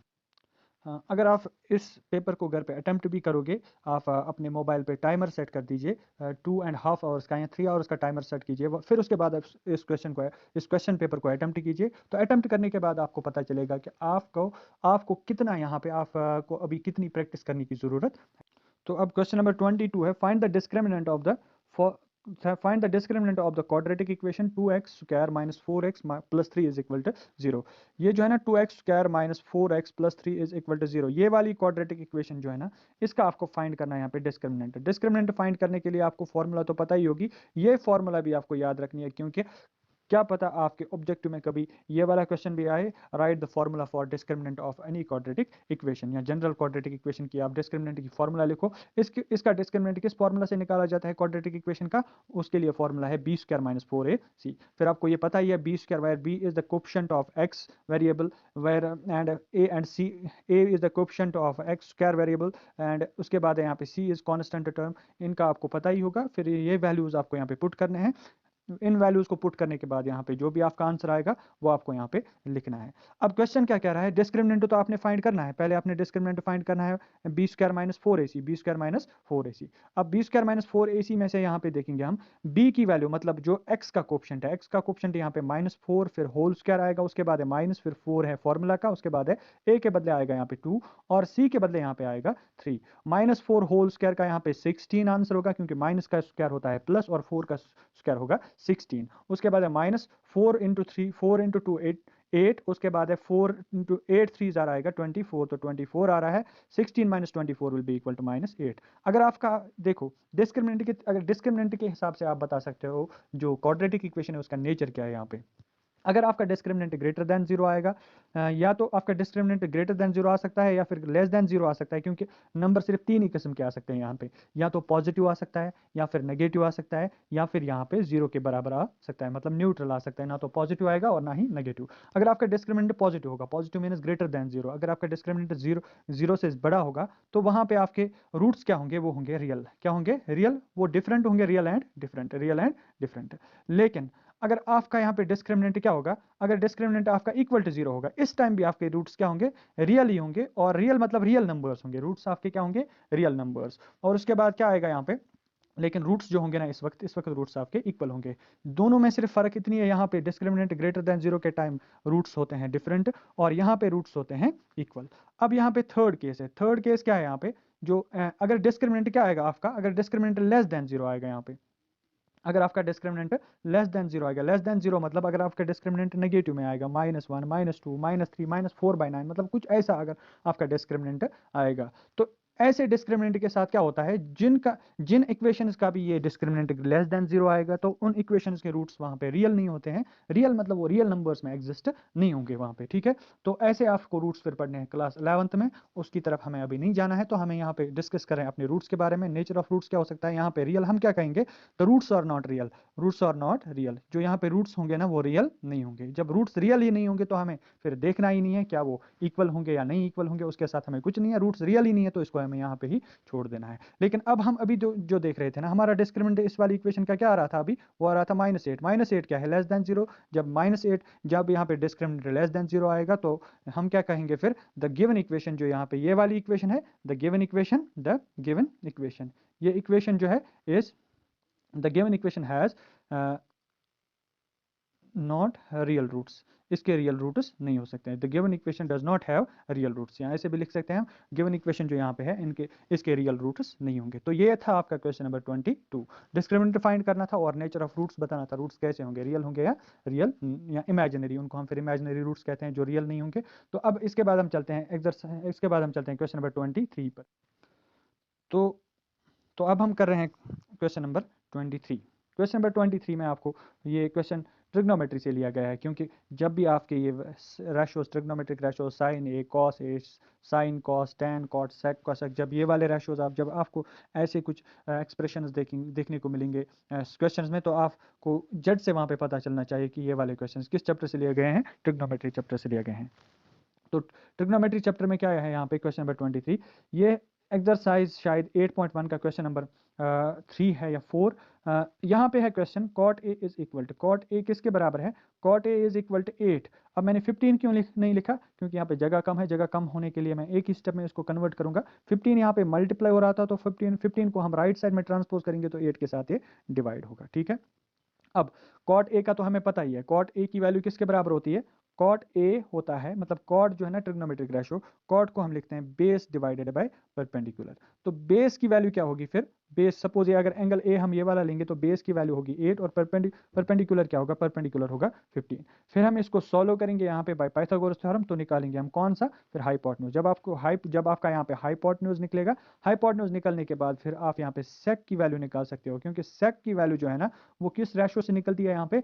सेक is equal to hypotenuse divided by base. वो टेबल अगर आपको याद होगा तो सेक की वैल्यू होती है hypotenuse divided by base. Hypotenuse आपने यहाँ पे निकाला होगा, हाइपोटेन्यूज यहाँ पे निकाल के उसकी वैल्यू आप यहाँ पे पुट करोगे, और उसके बाद बेस क्या है? यहाँ पे बेस थी यहाँ पे 8, तो बेस के बदले 8, जो भी आपका रिजल्ट आएगा वही रहेगा आपका आंसर, ठीक है। ये था आपका क्वेश्चन नंबर 23।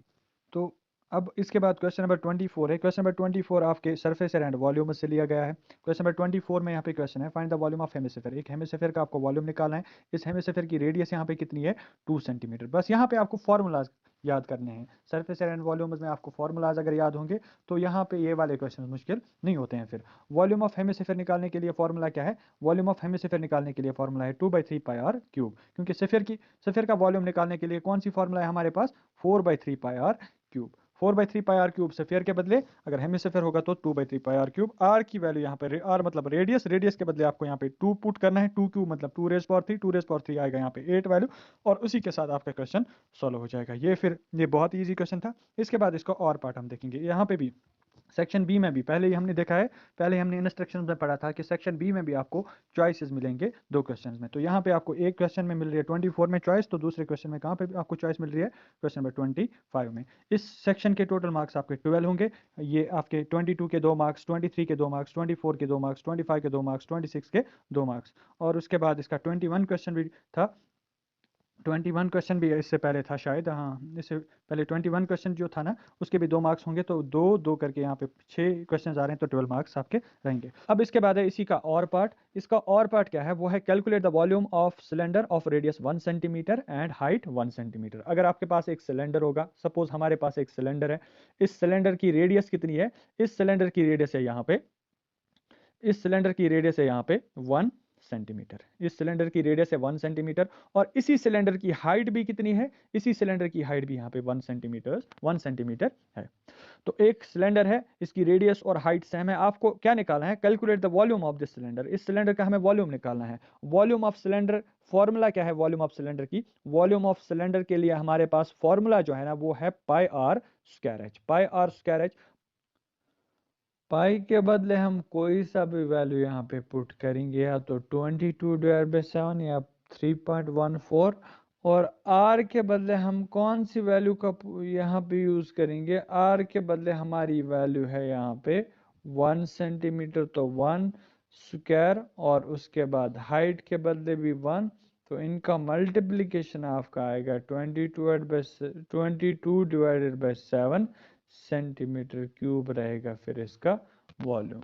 बस फार्मूलाज का यूज़ करना है, फार्मूलाज का यूज़ करके आप इन क्वेश्चंस को यहाँ पे इजीली सॉल्व कर सकते हो। ये था आपका क्वेश्चन नंबर 24 का और पार्ट। अब इसके बाद है क्वेश्चन नंबर 25। तो क्वेश्चन नंबर 25 क्या है? क्वेश्चन नंबर 25 है यहाँ पे, find the point on the x axis. एक एक्स एक्सिस है आपके पास, इस पे आपको कोई पॉइंट फाइंड करना है। पॉइंट क्या है? P0, P डैश कामा डैश।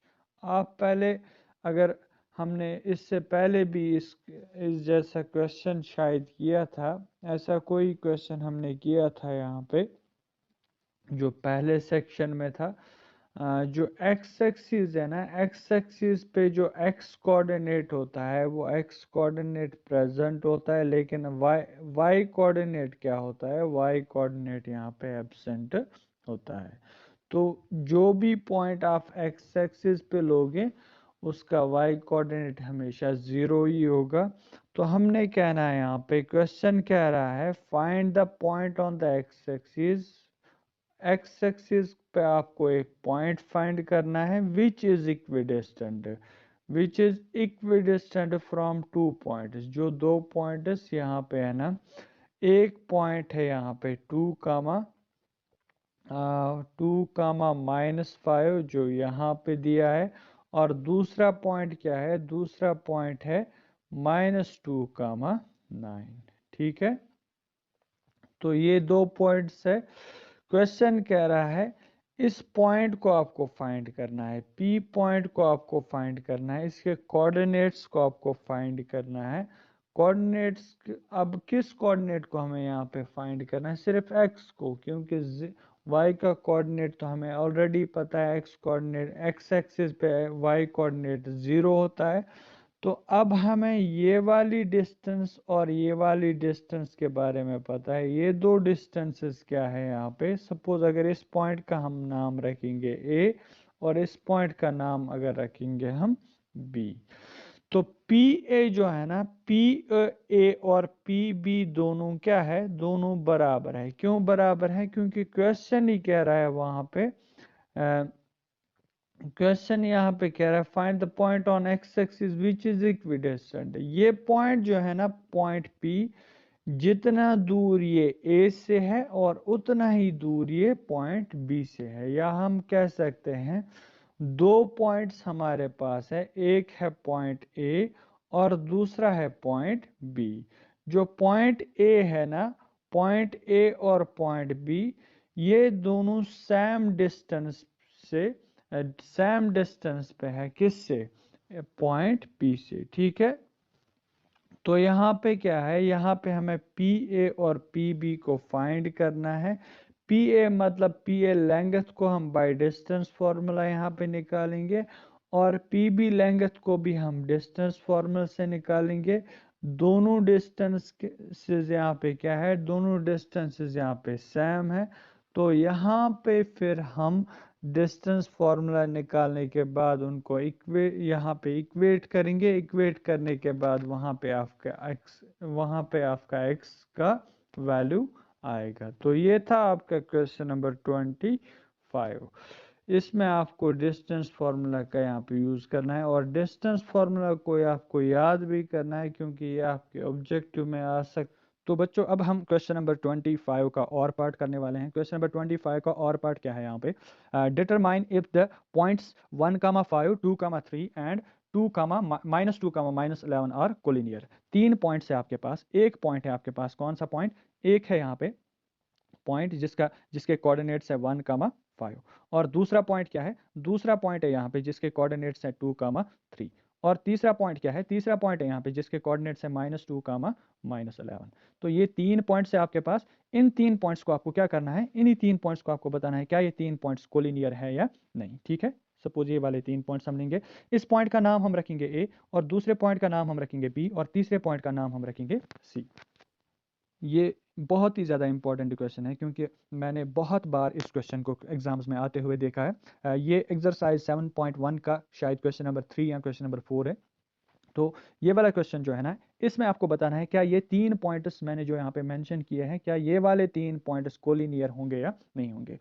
कैसे हम इसको करेंगे, यहाँ पे आपको एक रिलेशन के बारे में पता होना चाहिए। एक रिलेशन है a B plus B C is equal to ए सी।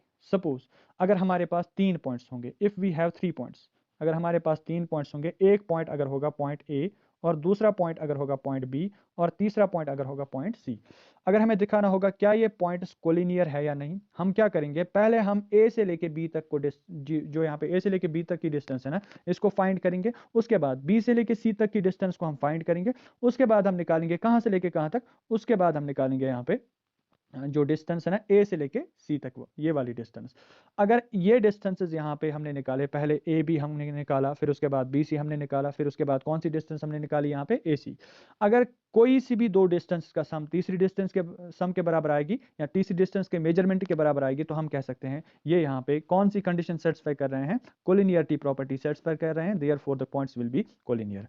हम क्या लिखेंगे फिर, एक रिलेशन आप लिख लो यहाँ पे, एक रिलेशन ये आप नोट कर लो, क्योंकि कभी कभार आपके क्वेश्चन में ये क्वेश्चन भी आपका ऑब्जेक्टिव कभी कभार ऐसा भी आ सकता है। If A and b, if a B c are any 3 points, अगर कोई भी 3 पॉइंट्स हैं, कौन कौन, ए बी और सी, एंड उसके बाद क्या है यहाँ पे, and A B plus B C, A B plus B C is equal to A C, A B plus B C is equal to A C. मतलब क्या है इसका, यहाँ पे ए बी मतलब इन दोनों की डिस्टेंस, और इन दोनों की डिस्टेंस, और इन दोनों की डिस्टेंस, इन दो के बीच में यहाँ पे डिस्टेंस, रेस्पेक्टिव डिस्टेंसेस फाइंड करने हैं।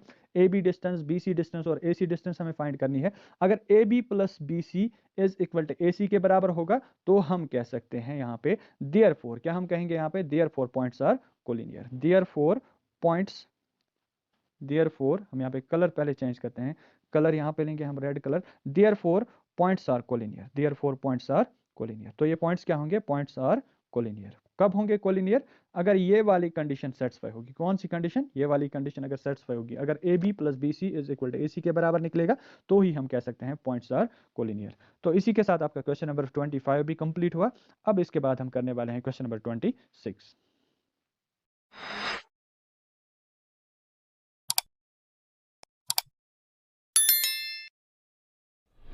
इसके बाद इस सेक्शन का लास्ट क्वेश्चन जो है क्वेश्चन नंबर 26। क्वेश्चन नंबर 26 क्या है यहाँ पे, क्वेश्चन नंबर 26 है if the sum and the product of zeros of a quadratic polynomial. ये एक क्वाड्रेटिक पॉलिनोमियल है, एक्सरसाइज 2.2 का क्वेश्चन नंबर 1, उसी में 5th पार्ट है शायद। एक क्वाड्रेटिक पॉलिनोमियल है, क्वाड्रेटिक पॉलिनोमियल में यहाँ पे आपको इसके जीरोस फाइंड करने हैं, और उन जीरोस के अच्छा आपको यहाँ पे क्या करना है, यहाँ पे आपको sum and product of zeros find करना है। ठीक है, आप यहाँ पे बाय कंपैरिजन भी इसका सम ऑफ जीरोस निकाल सकते हो, क्योंकि हमारे पास एक रिलेशन है, हमें एक रिलेशन पता है सम ऑफ जीरोस। जो सम ऑफ जीरोस है ना, सम ऑफ जीरोस किसके बराबर होता है? या तो माइनस बी बाई ए हम लिखते हैं, और हम लिखते हैं minus coefficient of x divided bye coefficient of x square, coefficient of x square divide by coefficient of x square.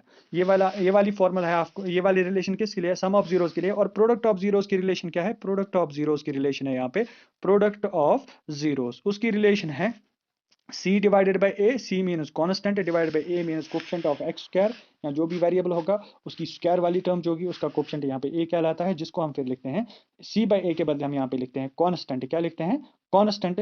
असल में यही आपको याद रखना होगा, क्योंकि ये याद रखेंगे तो आपको पता चलेगा, आपको c v वगैरह ये ढूंढने की जरूरत नहीं है। अगर आपको ये याद रहेगा constant divided by coefficient of x square, coefficient of x square. तो ये था आपका, इन्हीं की मदद से आप यहाँ पे रिलेशंस को फाइंड कर सकते हैं। ये था आपका क्वेश्चन नंबर 26। इसी के साथ आपका जो सेक्शन बी है ना, सेक्शन बी कंप्लीट हुआ। अब हम सेक्शन सी को डिस्कस करने वाले हैं। सेक्शन सी जो है ना, सेक्शन सी में आपको ज़्यादा बड़े क्वेश्चन देखने को मिलेंगे। मतलब उससे इससे पहले क्वेश्चन सेक्शन ए में क्वेश्चन थे वो वन लाइनर, ज़्यादा से ज़्यादा वन लाइनर क्वेश्चन थे। और सेक्शन बी में ऐसे क्वेश्चन आपको देखने को मिले जिनको आपको दो या तीन स्टेप्स में सॉल्व या 4-5 स्टेप्स में सॉल्व कर सकते हो। लेकिन जो सेक्शन सी है यहाँ पे, सेक्शन सी में आपको जो क्वेश्चंस मिलेंगे वो अब कोई क्वेश्चन 10 स्टेप्स में भी सॉल्व हो सकता है, या 5, 6, 7 स्टेप्स में भी, या कोई क्वेश्चन, ये आपकी किस्मत पे डिपेंड है, कोई क्वेश्चन 2 ही 3 ही स्टेप्स में सॉल्व हो सकता है। लेकिन ज्यादातर क्वेश्चन सेक्शन सी में आपके लेंथी क्वेश्चन होंगे। जो यहाँ पे आप क्वेश्चन नंबर 27 है सेक्शन सी का, ये जो यहाँ पे आपको याद रखना है, सेक्शन सी में हर एक क्वेश्चन के मार्क्स रहेंगे 3, हर एक क्वेश्चन के 3 मार्क्स रहेंगे, ये आपको याद रखना है। अब जो है ना यहाँ पे question number c, question number section c में यहाँ पे क्वेश्चन नंबर 27 जो है ना, यहाँ पे पहला क्वेश्चन जो है ये कोऑर्डिनेट ज्योमेट्री से लिया गया है। इफ ए एंड बी, अगर ए एंड बी 2 पॉइंट्स हैं, इफ ए एंड बी, ए ये वाला पॉइंट है, बी ये वाला पॉइंट है, ए के कोऑर्डिनेट्स है -2, 2 और बी के कोऑर्डिनेट्स है 2, -4। If A and B are 2 points respectively, find the coordinate of point P. अगर ये दो लाइन सेगमेंट बना रहे हैं, आपको एक पॉइंट पी के कोऑर्डिनेट्स निकालने हैं। जो क्या कर रहा है यहाँ पे, जो पॉइंट पी आपका ये जो ए बी ज्वाइन है, इसको वो किस रेशो में डिवाइड कर रहा है वो हम बाद में देखेंगे। फिलहाल ये पॉइंट पी, इसके हम कोऑर्डिनेट्स लेंगे यहाँ पे x, y। इसके बाद एक question, find the coordinates of point P. इस पॉइंट के आपको कोऑर्डिनेट्स निकालने हैं सच दैट, एक रिलेशन आपको पता है यहाँ पे AP जो है ना, AP is equal to 3/7 of AB। अगर आप AB के टोटल 7 हिस्से यहाँ पे करेंगे, 7 पार्ट्स करेंगे, तो 7 पार्ट्स में 1, 2 और 3 हिस्से किसके होंगे? वो AP के होंगे 3/7। जो बाकी के 4 पार्ट्स है ना, 1, 2, 3, ये जो यहाँ पे इसके 4 पार्ट्स 1, 2, 3, 4, ये 4 पार्ट्स किसके होंगे? पीबी के पार्ट्स होंगे। ठीक है, तो आप इजीली यहाँ पे रेशो यहाँ पे निकालना, आपको रेशो निकालना है। ये रेशो इजी है यहाँ पे निकालना है। रेशो निकालोगे आप यहाँ पे, आपका रेशो निकलेगा 3:4। क्या निकलेगा? 3:4। तो अब आपको यहाँ पे x1 की वैल्यू भी पता है, मतलब ए के आपको कोऑर्डिनेट्स पता ही है। ए के कोऑर्डिनेट्स कहलाते हैं x1। जो पहला पॉइंट हम कंसीडर करेंगे उसके कोऑर्डिनेट्स होते हैं x1, y1, और जो दूसरा पॉइंट कंसीडर करते हैं हम उसके कोऑर्डिनेट्स होते हैं x2, y2। और जो यहाँ पे ये वाले हैं ना, ये रेशोज जो हम यहाँ पे इनको एक रेशो में जब हम डिवाइड करते हैं, इसको हम मानते हैं m1, और दूसरा रेशो जो है ना, इसको हम क्या मानते हैं? इसको हम मानते हैं m2। ठीक है, तो ये दोनों, ये सभी वैल्यूज आपको सेक्शन फॉर्मूला में यूज करने हैं। सेक्शन फॉर्मूला क्या है? x is equal to m1x2 plus m2x1 plus m2x1 divided by m1 plus m2, m1 plus m2। तो ये सभी वैल्यूज, जितने भी वैल्यूज अभी आपने निकाले वो आपको यहाँ पे पुट करने हैं। आपका x कोऑर्डिनेट निकलेगा, और ऐसी फॉर्मूला y के लिए भी है। अब y में जो फॉर्मूला है ना, वहां पे आपको y के लिए फॉर्मूला है y is equal to m1 y2 plus m2 y1 plus m2 y1 divided by m1 plus m2। तो वहां पे आपको किसके वैल्यूज पुट करने हैं? y1 और y2 के वैल्यूज, और m1 और m2 तो सेम ही रहेगा। वहां पे आप y कोऑर्डिनेट भी निकाल सकते हो। जब आपका x कोऑर्डिनेट भी निकलेगा, y कोऑर्डिनेट भी निकलेगा, तो आपका पॉइंट वहां पे फाइंड हो रहा है। वो आपने जो भी पॉइंट निकालना था वो आपने निकाला। इसी के साथ आपका क्वेश्चन भी कंप्लीट हो गया। अब इसके बाद है क्वेश्चन नंबर 28। क्वेश्चन नंबर 28 अगर हम देखेंगे यहाँ पे, क्वेश्चन नंबर 28 आपका जो एरिया रिलेटेड टू सर्कल्स है ना, उस क्वेश्चन से लिया गया है। एरिया रिलेटेड टू सर्कल्स में यहाँ पे क्वेश्चन कह रहा है, अगर आपके पास एक सर्कल है, एक सर्कल अगर आपके पास है, इस सर्कल को हम यहाँ पे एक रफली एक सर्कल हम ड्रॉ करेंगे। सपोज ये एक सर्कल है आपका, इस सर्कल का कहीं ना कहीं पे तो सेंटर होगा। इस सेंटर का नाम रखेंगे हम सेंटर ओ। अब इसके बाद क्वेश्चन क्या कह रहा है, find the area of sector of a circle. Sector क्या होता है, जब हम दो रेडियाई को यहाँ पे ड्रॉ करते हैं और एक आर्क को साथ में मिलाते हैं दो रेडियाई के साथ, या अगर किसी आर्क को आप कट करोगे उसके जो एंड पॉइंट्स है ना, और वो एंड पॉइंट्स अगर आप सेंटर के साथ ज्वाइन करोगे तो ये जो है ना, ये वाला एरिया बीच में ये वाला पोर्शन, इसको हम कहते हैं सेक्टर। फिर यहाँ पे भी एक ये वाला पोर्शन बन रहा है, ये होता है फिर एक और सेक्टर, इसको हम बड़े वाले को हम कहते हैं मेजर सेक्टर और छोटे वाले को हम कहते हैं माइनर सेक्टर। और बड़े वाले को हम कहते हैं मेजर सेक्टर और छोटे वाले को हम माइनर सेक्टर कहते हैं। अब क्वेश्चन क्या है, find the area of sector of a circle of radius 4 centimetre. अगर इस सर्कल की आपको यहाँ पे रेडियस कितनी होगी, 4 सेंटीमीटर्स होगी। फॉर एग्जांपल ये भी 4 है, ये भी 4 है, दोनों यहाँ पे रेडिया क्या होगी, रेडिया तो एक सर्कल की सेम ही होती है। Find the area of sector, इस सेक्टर का आपको एरिया निकालना है। इस सेक्टर का एरिया कैसे निकालेंगे आप, रेडियस है यहाँ पे 4 सेंटीमीटर और इसके बीच में जो इन रेडियस की मदद से यहाँ पे एंगल बन रहा है वो है एंगल 30 डिग्री। तो आपका एंगल भी यहाँ पे पता है और ऐसे ही आपको रेडियस भी पता है, तो इनकी मदद से आप यहाँ पे एरिया फाइंड कर सकते हो। और एरिया निकालने के लिए आपके पास फॉर्मूला क्या है, एरिया ऑफ सेक्टर, जो एरिया है ना, area of sector, area of sector की जो फॉर्मूला है वो है theta divided by 360 into pi r square. Theta divide by 360 into pi r square. Theta means ये वाला एंगल जो बीच में यहाँ पे बन रहा है, वो कितना बन रहा था सेंटर पे, वो बन रहा था 30 डिग्री। तो थीटा के बदले आप 30 वैल्यू पुट करो और 360 तो आपको पता ही है, पाई आर स्क्वायर रेडियस भी पता है, पाई की वैल्यू भी पता है, इनको आप सब्स्टिट्यूट करके यहाँ पे इसको सॉल्व कर सकते हो। इसी के साथ आपका क्वेश्चन नंबर 28 भी कंप्लीट हुआ। अब हम क्वेश्चन नंबर 29 की तरफ बढ़ते हैं। क्वेश्चन नंबर 29 क्या है, अब क्वेश्चन नंबर 29 है, prove that the tangent drawn at the ends of diameter of a circle और पैरेलल। ऐसा क्वेश्चन हमने पहले ही सेक्शन में ही एक डिस्कस किया है, हम यहाँ पे फिर से इस क्वेश्चन को यहाँ पे डिस्कस करेंगे। मैं थोड़ा इसको यहाँ पे आपके सामने डिस्कस करूंगा इस क्वेश्चन को। अगर आपके पास एक सेंटर है, एक सर्कल है आपके पास, सर्कल का कहीं ना कहीं पे तो सेंटर होगा और सेंटर में से कभी ना कहीं पे तो कोई डायमीटर पास होगा। हम एक डायमीटर यहाँ पे ड्रॉ कर रहे हैं जो सेंटर में से पास हो रहा है। हमें पता ही है डायमीटर किस में से पास होता है, सेंटर में से पास होता है। तो डायमीटर दो पॉइंट्स पे जो टच करेगा सर्कल को, इस पॉइंट पे आप एक टेंजेंट ड्रॉ कर सकते हो और इस पॉइंट पे आप दूसरा टेंजेंट ड्रॉ कर सकते हो। अब क्वेश्चन क्या था यहाँ पे, क्वेश्चन को हम फिर से देखेंगे। क्वेश्चन था यहाँ पे जो ये सर्कल है ना, prove that the tangent drawn at the ends of diameter. इस डायमीटर के एंड्स पे, अगर इस डायमीटर का नाम हम ए बी लेंगे, इस ए बी के जो एंड पॉइंट्स है ना, इन पे अगर आप दो टेंजेंट्स ड्रॉ करोगे, आपको प्रूव करना है क्या वो टेंजेंट्स पैरेलल होंगे या नहीं। कैसे हम प्रूव करेंगे, हमें पता ही है bye theorem 10.1 the tangent at the point of intersection forms 90 degree with radius. ये यहाँ पे राइट एंगल बना रहा है रेडियस के साथ, तो ये वाला एंगल यहाँ पे 90 डिग्री होगा और ये वाला एंगल भी यहाँ पे 90 डिग्री होगा। जब दोनों एंगल 90 डिग्री है तो ये भी एंगल 90 डिग्री, ये भी angle 90 degree. We know that these angles are only equal if lines are parallel. अगर ये दो लाइन्स पैरेलल होंगे, ये पैरेलल लाइन्स की प्रॉपर्टी है ट्रांसवर्सल की मदद से। अगर ये दो एंगल्स क्या होंगे, ये वाला एंगल और ये वाला एंगल अगर बराबर होगा तो क्या होंगे, लाइन्स पैरेलल, क्योंकि ये अल्टरनेट इंटीरियर एंगल कहलाते हैं। अगर लाइन्स पैरेलल है तो हमने प्रूव कर दिया यहाँ पे जो diameter at the ends of diameter, जो यहाँ पे tangents at the ends of diameter होते हैं वो आपस में पैरेलल होते हैं। इसी के साथ आपका क्वेश्चन नंबर 29 भी खत्म हुआ। ये क्वेश्चन आपकी एक्सरसाइज शायद जो 10.2 है एक्सरसाइज, पुरानी बुक जो है ना आपके पास, शायद वहाँ पे, हाँ जो पुरानी बुक है आपके पास वहाँ पे 10.1 एक्सरसाइज है, 10.1 एक्सरसाइज या 10.2 एक्सरसाइज में ये वाला क्वेश्चन आपको देखने को मिलेगा। इसके बाद एक इसी का क्वेश्चन नंबर 29 का और पार्ट, यहाँ पे भी आपको अब चॉइस मिल रही है। चॉइस में आपको क्वेश्चन क्या है, prove that the length of the tangent is drawn from the external point. यहाँ पे पॉइंट है, आपको क्या प्रूव करना है, अगर एक सर्कल है, सर्कल का अगर यहाँ पे हम यहाँ पे सर्कल को फिर से ड्रॉ कर लेंगे, कोई सर्कल हम लेंगे यहाँ पे, सपोज एक सर्कल है हमारे पास, सर्कल का सेंटर अगर हम यहाँ पे ओ लेंगे और कोई एक्सटर्नल पॉइंट हम यहाँ से लेंगे, ठीक है, हमने एक एक्सटर्नल पॉइंट पी लिया। इस पॉइंट से हम दो टेंजेंट, क्योंकि टेंजेंट जो है ना, जो एक्सटर्नल पॉइंट है ना, एक्सटर्नल पॉइंट से हम हमेशा कितने टेंजेंट्स ड्रॉ कर सकते हैं किसी सर्कल पे, दो ही टेंजेंट्स हम ड्रॉ कर सकते हैं। अगर इस पॉइंट एक्सटर्नल पॉइंट से हमने दो टेंजेंट्स को ड्रॉ किया, अब इसके बाद ये वाला जो टेंजेंट है ना यहाँ पे, ये वाली जो रेडियस जो है ना, अगर हम इस टेंजेंट के साथ ज्वाइन करेंगे, अगर ये वाली रेडियस भी हम टेंजेंट के साथ ज्वाइन करेंगे और इसको हम इस सेंटर के साथ ज्वाइन करेंगे। अब क्वेश्चन क्या कह रहा है, प्रूव दैट, ये आपकी थ्योरम 10.2 है चैप्टर नंबर 10 में, prove that the lengths of the tangent is drawn from an external point are to a circle are equal. अगर किसी सर्कल पे आप एक्सटर्नल पॉइंट पे दो टेंजेंट्स ड्रॉ करोगे, इन टेंजेंट्स को आपको इक्वल दिखाना है। उसके लिए मैंने यहाँ पे फिगर को कंप्लीट किया। एक सर्कल था हमारे पास, एक एक्सटर्नल पॉइंट था, दो टेंजेंट्स थे। अब फिगर को कैसे कंप्लीट किया, जिनको मैंने ब्लू से यहाँ पे मार्क किया, वो मैंने कंस्ट्रक्शन की है। सेंटर्स को मैंने इन पॉइंट ऑफ इंटरसेक्शन के साथ ज्वाइन किया है, और सेंटर को मैंने यहाँ पे पॉइंट ऑफ इंटरसेक्शन के साथ ज्वाइन किया है, और इसके बाद सेंटर को मैंने एक्सटर्नल पॉइंट के साथ भी ज्वाइन किया है। ठीक है, अब यहाँ पे दो ट्रायंगल्स हमारी फॉर्म हो रही है। एक है यहाँ पे ये ट्रायंगल नंबर 1, और यहाँ पे है दूसरी ट्रायंगल नंबर 2। इन दो ट्रायंगल्स को अगर आप कॉन्ग्रेंट करोगे तो कॉन्ग्रेंट करने पे यहाँ पे आपका रिजल्ट आ जाएगा। देखिए, अगर ये वाला एंगल जो है ना, ये 90 डिग्री का एंगल है। हम पहले कलर को यहाँ पे चेंज करेंगे। अगर ये वाला एंगल हम देखेंगे, ये वाला एंगल क्या है, यहाँ पे एंगल 90 डिग्री है, ये वाला एंगल भी 90 डिग्री है, और ये क्या है, रेडियस है आपकी, और ये आपका कॉमन साइड है। By right angle hypotenuse side RHS rule से आप इसको क्या है यहाँ पे कॉन्ग्रेंट कर सकते हो। ये था आपका क्वेश्चन नंबर 29। अब इसके बाद है क्वेश्चन नंबर 30। क्वेश्चन नंबर 30 क्या है, क्वेश्चन नंबर 30 में आपको यहाँ पे प्रूव करना है। Question number 30, prove that if line divides any two sides of A triangle. आपको क्वेश्चन पढ़ के ही यहाँ पे समझ आएगा ये कि ये ट्रायंगल से लिया गया क्वेश्चन है। अगर आपके पास एक ट्रायंगल है, और ट्रायंगल का नाम हम फिलहाल यहाँ पे रखेंगे ट्रायंगल ABC। क्वेश्चन क्या कह रहा है, prove that if A line divides any two sides of A triangle.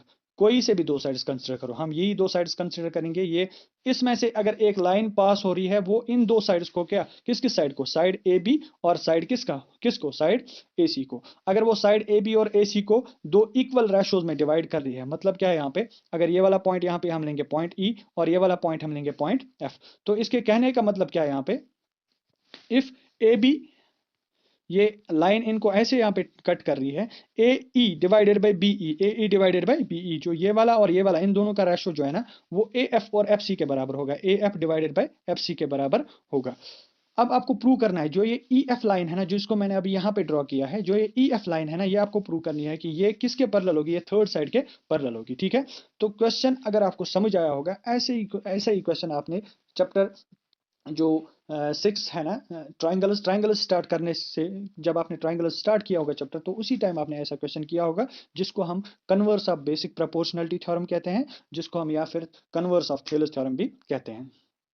तो यहाँ पे आपका क्वेश्चन क्या है, EF और BC को आपको पैरेलल दिखाना है, तो ये कन्वर्स ऑफ थेलेस थ्योरम है। कन्वर्स ऑफ थेलेस थ्योरम को आप प्रैक्टिस कीजिए, क्योंकि ये दो थ्योरम्स इंपॉर्टेंट थ्योरम्स है आपके एग्जाम के लिए। एक तो यहाँ पे थेलेस थ्योरम, और दूसरी है यहाँ पे इसका कन्वर्स। इनमें से आपको एक ना एक क्वेश्चन देखने को मिलेगा। तो ये था आपका कन्वर्स थेलेस थ्योरम। अब वो प्रूफ हम यहाँ पे, इसका प्रूफ यहाँ पे नहीं कर सकते हैं, तो प्रूफ इसका आप ऑलरेडी कर चुके होंगे, तो वो आप बाद में देखेंगे। लेकिन हम अपने पेपर की तरफ बढ़ेंगे, अब आगे बढ़ेंगे हम। हमारे कुछ क्वेश्चंस अब रह गए हैं, अब टोटल 10 क्वेश्चंस है। इन 10 क्वेश्चंस को भी हम यहाँ पे अब डिस्कस करने।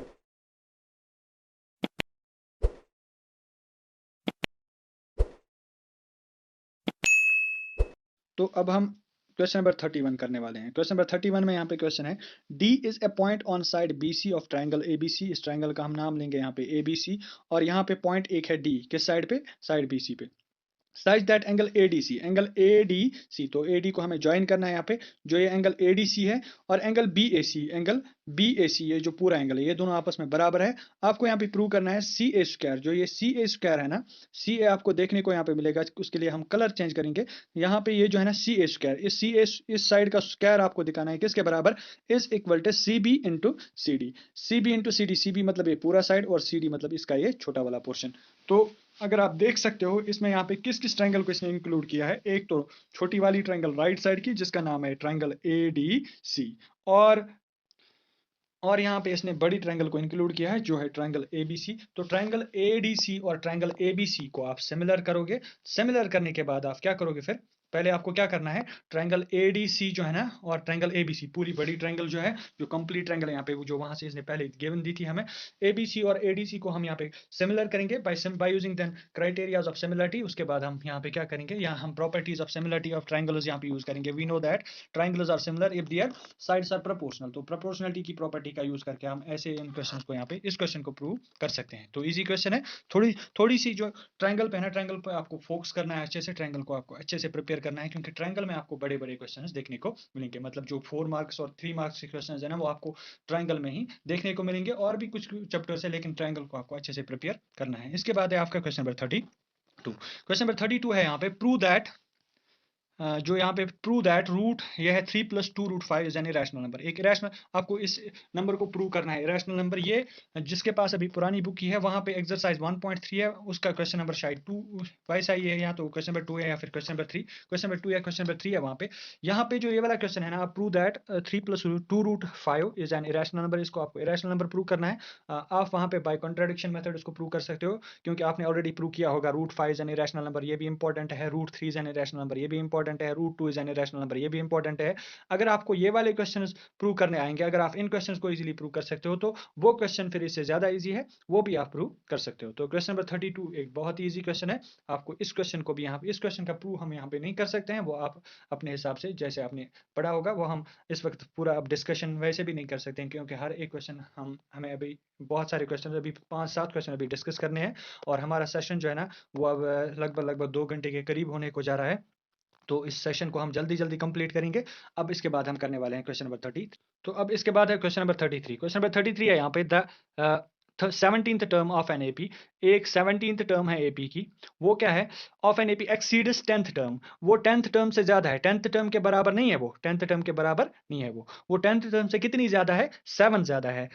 यहाँ पे लिखा है the 17th term of an AP exceeds its 10th term by 7। या तो आप यहाँ से 7 को प्लस करो वो भी ठीक है, या फिर आप इसी में से उसी 7 को माइनस करो, क्योंकि जब आप इसके वो 7 बाहर निकालोगे तभी ये ए 10th टर्म के बराबर आएगी, क्योंकि ये 10th टर्म से 7 ही ज्यादा थी। अगर आपके पास अगर 2 बंदे हैं, एक है ए और दूसरे का नाम है बी, अगर दो के जो ए है ना, अगर इसके पास है यहाँ पे सपोज 15 रुपीज और बी के पास अगर 10 रुपीज है, ठीक है, हम इनको कैसे इक्वेट कर सकते हैं, या तो हमें बी को 5 रुपीज देने हैं, ये 15 के बराबर आएगा, या फिर हमें बी में से क्या करना है, या फिर हमें बी में से यहाँ पे 5 को माइनस करना है, तो ये दोनों बराबर आएंगे। लेकिन इसी को हम अगर स्टेटमेंट में कन्वर्ट करेंगे तो स्टेटमेंट इसका क्या होगा, ए एक्सीड्स बी बाय ए, कितना ज्यादा है बी से, ए एक्सीड्स बी बाय 5। जो ए का यहाँ पे वैल्यू है, जो ए के पास जो मनी है वो है यहाँ पे 5, किससे ज्यादा है, बी से ज्यादा है। तो ये वाला क्वेश्चन जो है ना, अब क्वेश्चन नंबर 33, क्वेश्चन नंबर 33 में यहाँ पे हमने स्टेटमेंट को कन्वर्ट किया है। स्टेटमेंट क्या है, स्टेटमेंट में लिख रहा था, स्टेटमेंट क्या था हमारा, स्टेटमेंट था यहाँ पे जो A17 है, A17 में से अगर आप 7 माइनस करोगे तो A10 के बराबर आएगा, क्योंकि इसी का मतलब हुआ A17th term exceeds 10th term by 7। तो अब A17 को आपका वैल्यू पता है, A17 को हम कैसे लिखते हैं, शॉर्ट में इसको हम लिखेंगे यहाँ पे A17 को हम लिख सकते हैं A + 16D, -7 को ऐसे ही रखेंगे, और A10 किसके बराबर होता है, A + 9D। ये मैंने पहले ही आपको दिखाया है, शायद जब हम क्या कर रहे थे, पहला सेशन जो सेक्शन ए है ना, जब हम सेक्शन ए को डिस्कस कर रहे थे वहां पे मैंने एक क्वेश्चन में आपको ये समझाया था, क्योंकि हम कैसे लिखते हैं A + 16D A17 के बदले, या A + 9D A10 के बदले। अब इसके बाद ए और ए कैंसिल होगा, फिर आप डी की वैल्यू निकालोगे। अब जब आपकी डी की वैल्यू निकलेगी, वही आपको इस क्वेश्चन में फाइंड करना था, find the common difference. Common difference मतलब डी की वैल्यू आपको यहाँ पे फाइंड करनी थी। इसके बाद अब ये वाला क्वेश्चन भी खत्म हो गया है। अब इसके बाद हम करने वाले हैं क्वेश्चन नंबर 33 का ही जो इसकी चॉइस है यहाँ पे, इसका और पार्ट है यहाँ पे, वो क्या है, find the sum of 22 terms of an AP. आपको निकालना है S22 की वैल्यू, मतलब 22 टर्म्स का सम निकालना है, जिसकी कॉमन डिफरेंस कितनी है, जिसकी कॉमन डिफरेंस है 7, और जिसकी यहाँ पे 22nd टर्म A22 कितनी है, यहाँ पे A22 है यहाँ पे 149। बहुत ही इजी क्वेश्चन है, हम देखेंगे इसको थोड़ा सा, हम यहाँ पे देखेंगे कैसे सॉल्व करेंगे। A22 कितना है यहाँ पे, वो है 149। मैंने अभी बोला A22 को कैसे लिख सकते हैं हम, A + 29 A + 21D is equal to 149। A + 21 को ऐसे ही लिखेंगे, D की वैल्यू मतलब कॉमन डिफरेंस कितनी है यहाँ पे 7, D के बदले हम 7 यहाँ पे पुट करेंगे, इज इक्वल टू 149। उसके बाद अगर आप फिर से इसको सॉल्व करना चाहोगे, यहाँ पे सॉल्व करके 21 × 7 कितना आएगा, 21 × 7 आएगा 147। तो A + 147 इज इक्वल टू 149। उसके बाद अब क्या होगा, A is equal to 147 transpose होगा उस साइड से, तो A is equal to 149 - 147, A is equal to 2। तो ए की वैल्यू यहाँ पे क्या आई, ए की वैल्यू यहाँ पे क्या आई, वो आई 2। ठीक है। अब अगर आपको ए बी पता है, और यहाँ पे आपको ए की वैल्यू क्या है, ए की वैल्यू है यहाँ पे 2, ए के बदले आप 2 रखोगे, डी के बदले आप 7 रखोगे, और S22 निकालने के लिए सम ऑफ 22 टर्म्स, मतलब आपको एन भी पता है कितनी टर्म्स का आपको सम निकालना है, वो 22 है, तो S22 आप इजिली यहाँ पे फाइंड कर सकते हो। ये एक्सरसाइज 5.3 का क्वेश्चन नंबर 4 है, वहां पे उस क्वेश्चन के शायद 12-15 पार्ट्स है, वो क्वेश्चन जो है ना, उस क्वेश्चन में से कोई ना कोई पार्ट आपको देखने को एग्जाम में मिलेगा। अब इसके बाद हमारा क्वेश्चन नंबर 33 भी कंप्लीट हुआ। अब हम चल रहे हैं क्वेश्चन नंबर 34 की तरफ। क्वेश्चन नंबर 34 आपकी प्रोबेबिलिटी का क्वेश्चन है। आप नोट करते जाए साथ साथ में कि किस चैप्टर से हमने कितने क्वेश्चंस अभी तक किए और किस चैप्टर में कितने मार्क्स पूछे गए हैं इस मॉडल पेपर में। अब है इसके बाद क्वेश्चन नंबर 34। क्वेश्चन नंबर 34 है, अ डाई इज थ्रोन वंस। एक डाई को हमने एक बार थ्रो किया। डाई को हम आपको पता ही है, डाई पे कितने फेसेस होते हैं, 6 फेसेस होते हैं और हर एक फेस पे अलग अलग नंबरिंग दी होती है 1 से लेके 6 तक, 1 2 3 4 5 6। A die is thrown once, एक डाई को हमने एक बार थ्रो किया, फिर वहां पे आपको प्रोबेबिलिटी फाइंड करनी है। Find the probability of prime number. Prime number की प्रोबेबिलिटी क्या होगी, प्राइम नंबर आपको इसमें काउंट करने हैं। फेवरेबल आउटकम्स कितने होंगे वो यहाँ पे प्राइम नंबर्स कहलाएंगे। कौन कौन है, एक तो है यहाँ पे पहले पार्ट के लिए फेवरेबल आउटकम 2 और 3, क्योंकि ये दोनों प्राइम है और 5 भी प्राइम है, तो टोटल तीन प्राइम नंबर्स है। तो 3 divide by total number of outcomes, total कितने आउटकम्स है जो मैंने रेड से लिखे हैं वो है 6। 3 divide by 6 will be equal to 1/2। 1 prime number नहीं है। कोई भी बार बच्चे ये भी गलती करते हैं कि 1 को भी वो कंसिडर करते हैं प्राइम नंबर, फिर वो घर पे जाके बताते हैं हमने यहाँ पे ठीक किया है, लेकिन फिर कहाँ पे गलत हुआ होता है, क्योंकि 1 को उन्होंने कंसिडर किया होता है एज प्राइम नंबर। 1 हमारा प्राइम नंबर नहीं है, यहाँ पे टोटल 3 ही प्राइम नंबर्स है, एक है 2, दूसरा है 3 और तीसरा है 5। तो 3 है हमारे यहाँ पे 3 पॉसिबल आउटकम्स थे। जो यहाँ पे फेवरेबल आउटकम्स थे वो थे 3, और इसके बाद total number of outcomes, total possible outcomes कितने थे वो थे यहाँ पे 6। 3/6 फेवरेबल, हमें पता है प्रोबेबिलिटी निकालने के लिए फॉर्मूला क्या है, number of favourable outcomes divide by total number of outcomes, that is 3/6 is equal to 1/2। ये था हमारा इसका पार्ट नंबर ए। इसके बाद इसी का पार्ट नंबर बी। इन्हीं आउटकम्स में से, इन आउटकम्स को हम फिर से यहाँ पे लिखेंगे। एक था 1, दूसरा था 2 और तीसरा था 3 4 5 6। ये जो टोटल 6 आउटकम्स है, इन आउटकम्स में से अगर अब नंबर आएगा आपका कहां से कहां तक, अगर अब नंबर आएगा आपसे आपका यहाँ पे बिटवीन 2 एंड 6, बिटवीन 2 एंड 6 कौन कौन, बिटवीन 2 एंड 6 याद रखना है। 2 और 6 यहाँ पे इंक्लूड नहीं होगा। इनके बगैर जो इनके बीच में, एक तो 3 है और दूसरा है 4 और तीसरा क्या है 5। तो इनकी प्रोबेबिलिटी यहाँ पे फेवरेबल आउटकम्स कितने हैं 3 और टोटल आउटकम्स कितने हैं 6, तो 3/6 विल बी इक्वल टू 1/2। इसका भी आंसर यहाँ पे रहेगा 1/2। इसी के साथ हमारा सेक्शन नंबर सी भी तो अब हम लास्ट सेक्शन इस मॉडल पेपर का डिस्कस करने वाले हैं, लेकिन इससे पहले आपसे गुजारिश है कि हमारी चैनल को आप सब्सक्राइब कीजिए और जो हमारा ये वीडियो है ये ज़्यादा से ज़्यादा बच्चों तक आप पहुँचाएँ, इसको ज़्यादा से ज़्यादा शेयर कीजिए। और साथ साथ में जब आप हमारी चैनल को सब्सक्राइब करेंगे, उसके साथ ही आप वहाँ पे जो दिया गया बेल आइकन है उसको भी प्रेस कीजिए, क्योंकि हमारे तरफ से जो भी वीडियोस अपलोड होंगे हमारी चैनल पे वो आप तक सबसे पहले पहुँचेंगे। फिर तो अब हम सेक्शन डी स्टार्ट कर रहे हैं। सेक्शन डी में क्वेश्चन नंबर 35 है, मतलब पहला क्वेश्चन इस सेक्शन का। इज इट पॉसिबल, क्या ये पॉसिबल है to design a rectangular mango grove, क्या एक ऐसा रेक्टेंगुलर मैंगो ग्रो आप बना सकते हो whose length is twice its breadth, जिसकी लेंथ होगी twice its breadth, मतलब अगर इसकी ब्रेडथ आप मानोगे x, फिर इसकी लेंथ क्या होनी चाहिए क्वेश्चन के साथ 2 टाइम्स x, ठीक है। और इसका एरिया कितना होना चाहिए, इसका एरिया होना चाहिए 400, सॉरी यहाँ पे 800, इसका एरिया कितना होना चाहिए, एरिया होना चाहिए इसका 800 मीटर स्क्वायर। क्वेश्चन आप समझें, क्वेश्चन है एक्सरसाइज, जिसके पास अभी पुरानी बुक है, पुरानी बुक में से एक्सरसाइज 4.4 में से ये क्वेश्चन लिया गया है। वहाँ पे शायद ये क्वेश्चन नंबर 4 है, शायद क्वेश्चन नंबर 4 या क्वेश्चन नंबर 5 है वहाँ पे। क्वेश्चन है एक यहाँ पे रेक्टेंगुलर मैंगो ग्रू आपको बनाना है, क्या ये पॉसिबल है आप उस रेक्टेंगुलर मैंगो ग्रू की लेंथ को 2 टाइम्स ऑफ ब्रेडथ ले सकते हो, और उसका जो एरिया है फिर उसके बाद उसका एरिया कितना होगा 800 मीटर स्क्वायर। आप ये कैसे चेक कर सकते हो क्या ये पॉसिबल है, इसकी पॉसिबिलिटी कैसे चेक होगी। आपको यहाँ पे क्या करना है, इसकी पॉसिबिलिटी चेक करने के लिए इसमें आपको पहले एरिया निकालना है। एरिया हम कैसे निकालते हैं, एरिया निकालते हैं हम, एरिया ऑफ रेक्टेंगल हम निकालते हैं length into breadth. Length into breadth is equal to, वो कितना निकला है वो निकला है ऑलरेडी इसने बताया, वो निकलेगा 800 मीटर स्क्वायर। अब आपकी लेंथ कितनी है, यहाँ पे लेंथ है यहाँ पे x, और सॉरी लेंथ है यहाँ पे 2x, और जो यहाँ पे ब्रेडथ है ना, ब्रेडथ है यहाँ पे x, तो ब्रेडथ है x, इसके बाद यहाँ पे is equal to 800 metre square. 2 into x will be 2x square is equal to 800 metre square. इसमें आप यहाँ पे वैल्यू फाइंड करो। अगर आपका x, आप कैसे बता सकते हो क्या ये पॉसिबल है या नहीं, अगर आपका x यहाँ पे क्या आएगा, अगर वो एक रियल नंबर आएगा, मतलब रियल नंबर का मतलब क्या होता है, अगर आपके जो स्क्वायर रूट में नेगेटिव इंटीजर या नेगेटिव नंबर नहीं आएगा तो वो रियल ही होगा। अगर वो आपका रियल नंबर आएगा तो ही ये पॉसिबल, ऐसा मैंगो ग्रुप बनाना पॉसिबल है।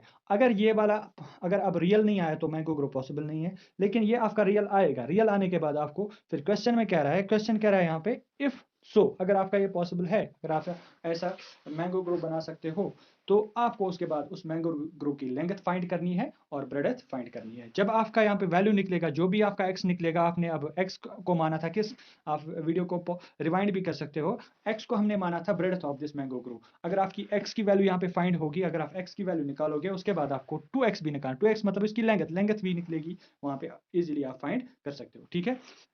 ये था आपका क्वेश्चन नंबर 35। अब क्वेश्चन नंबर 35, अगर आपको वो इंट्रोडक्शन का पार्ट जब हमने स्टार्ट किया था, जब हमने इंस्ट्रक्शंस पढ़े थे, इंस्ट्रक्शंस में वहाँ पे लिखा था जो आपका लास्ट सेक्शन रहेगा, सेक्शन नंबर डी, जिसमें हर एक क्वेश्चन के आपको 4 मार्क्स मिलेंगे। इसमें आपको ज़्यादा चॉइसेस मिलेंगे, मतलब इसमें आपको 6 क्वेश्चंस में से 4 क्वेश्चंस की चॉइसेस हो मिलेगी, ठीक है।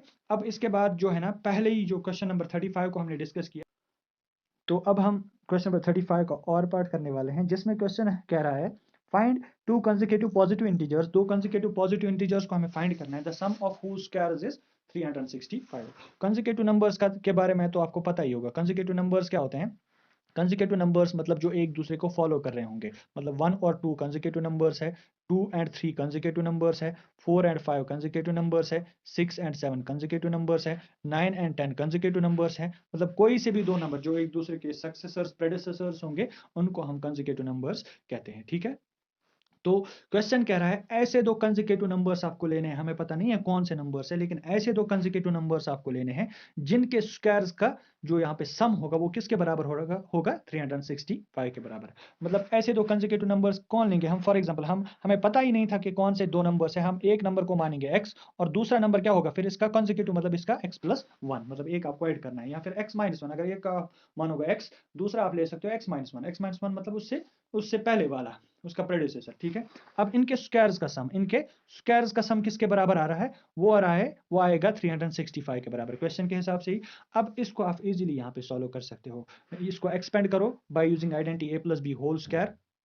तो एक्सपेंड करके एक क्वाड्रेटिक इक्वेशन यहाँ पे फॉर्म होगी। क्वाड्रेटिक इक्वेशन को फिर आप किसी भी एक मेथड से सॉल्व कर सकते हो। आप स्प्लिटिंग मिडिल टर्म से भी सॉल्व कर सकते हो, यहाँ बाय यूजिंग क्वाड्रेटिक फार्मूला भी इसको आप सॉल्व कर सकते हो। तो ये था आपका क्वेश्चन नंबर 35। इसके बाद अब चलेंगे हम क्वेश्चन नंबर 36 की तरफ। क्वेश्चन नंबर 36 क्या है? A cubical block of side 7 centimetre. ये आपके सरफेस एरिया एंड वॉल्यूम से क्वेश्चन लिया गया है। एक ये क्वेश्चन क्या कह रहा है यहाँ पे? A cubical block of side 7 centimetre, ये वाला क्वेश्चन है जो ये वाला क्वेश्चन है ना, तो ये वाला क्वेश्चन है। इसमें आपको एक क्यूबिकल ब्लॉक है। क्यूबिकल ब्लॉक मतलब एक क्यूब होगा जिसके सभी एजेस बराबर होंगे। इस पे क्या है यहाँ पे? Is surmounted bye hemisphere. इसके जो यहाँ पे ऊपर एक हेमिस्फीयर हमने रखा है। अब क्वेश्चन क्या कह रहा है? What is the greatest diameter of hemisphere? What is the greatest possible diameter of hemisphere, या what is the greatest diameter the hemisphere can have? इस हेमिस्फीयर का सबसे बड़ा डायमीटर क्या पॉसिबल हो सकता है? वो एज के बराबर ही होगा, क्योंकि अगर ये क्यूब का एज यहाँ पे 7 सेंटीमीटर्स है, तो यहाँ पे इसका भी सबसे बड़ा डायमीटर क्या पॉसिबल हो सकता है? क्योंकि यहाँ से लेके इस एज से लेके इस एज तक ही इसकी मैक्सिमम पॉसिबल, इसका जो यहाँ पे मैक्सिमम पॉसिबल डायमीटर है, तो इसका डायमीटर क्या होगा? 7 centimetres. Find out the surface area of solid. अब ये एक कंबाइनड सॉलिड बन गया है। कंबाइनड सॉलिड मतलब दो सॉलिड्स से हमने इसको कंबाइन किया है।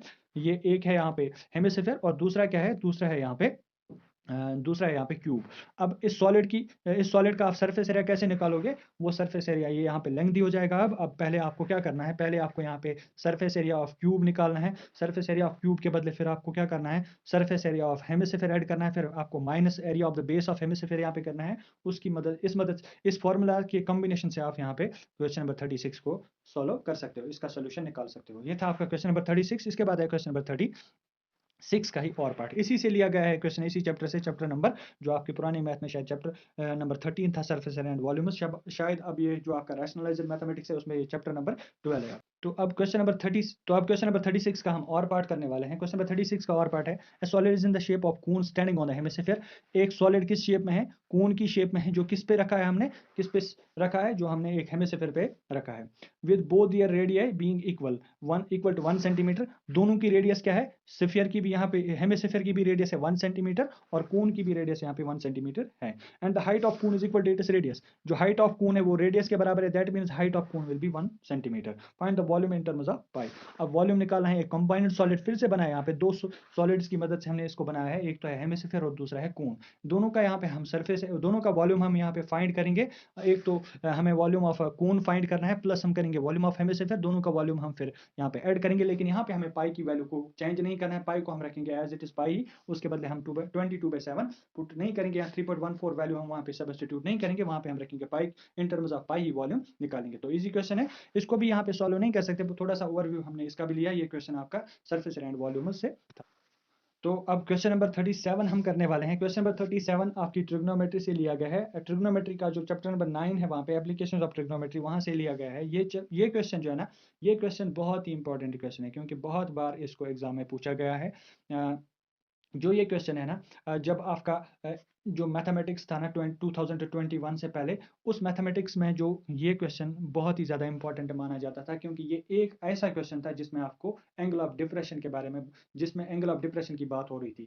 इससे पहले इसके बगैर और कोई क्वेश्चन वहाँ पे नहीं था जिसमें एंगल ऑफ डिप्रेशन के बारे में बात हो रही होगी। लेकिन अब कुछ और क्वेश्चन भी है जिनमें आपको एंगल ऑफ डिप्रेशन देखने को मिलेगा। लेकिन यहाँ पे अब याद रखना है, ये इंपॉर्टेंट क्वेश्चन है। इस क्वेश्चन को आप अच्छे से प्रिपेयर करेंगे और बहुत ही आसान एक्सरसाइज है ये। यहाँ पे इसको आप इजीली सॉल्व कर सकते हो। बस कुछ वैल्यूज आपको याद रखने हैं ट्रिग्नोमेट्रिक टेबल से फॉर सम स्पेसिफिक एंगल्स, और क्वेश्चन को समझना है। ऐसे क्वेश्चन जो है ना चैप्टर नंबर 9 के जो क्वेश्चन है ना, इनमें आपको क्वेश्चन को अच्छे से समझना है और क्वेश्चन की फिगर को आपको अच्छे से बनाना है। अगर आपकी फिगर वहां पे करेक्ट बनेगी तो ही आपका क्वेश्चन भी करेक्ट हो जाएगा, तो ही आपको क्वेश्चन ईजी लगेगा और आपका क्वेश्चन भी फिर ठीक होगा। अब क्वेश्चन क्या है, from the top of 7 metre high building, एक 7 मीटर हाई बिल्डिंग है। सपोज ये एक बिल्डिंग है, इसकी हाइट कितनी है, 7 मीटर। ठीक है, मैंने एक बिल्डिंग ड्रा की, यहाँ पे बिल्डिंग, यहाँ पे हम फिगर बनाए। ऐसे आपको एग्जाम में भी फिगर बनानी है। From a top of 7 metre high building. अब क्या है इसके बाद question, the angle of elevation of the top of cable tower. तो फिर हमारे पास एक और यहाँ पे है, वो क्या है, वो है एक केबल टावर। केबल टावर को हम यहाँ से एक केबल टावर ड्रॉ कर लेंगे। ठीक है, तो एक ये इस बिल्डिंग को हम कंप्लीट कर लेते हैं। यहाँ पे देखो, ये जो है ना, यहाँ पे from a top of 7 metre high building, ये बिल्डिंग है और ये हमारा टावर है। इस बिल्डिंग के टॉप से, अब इस टावर के टॉप के साथ, from a top of 7 metre high building, the angle of elevation of the top of cable tower is 60 degree.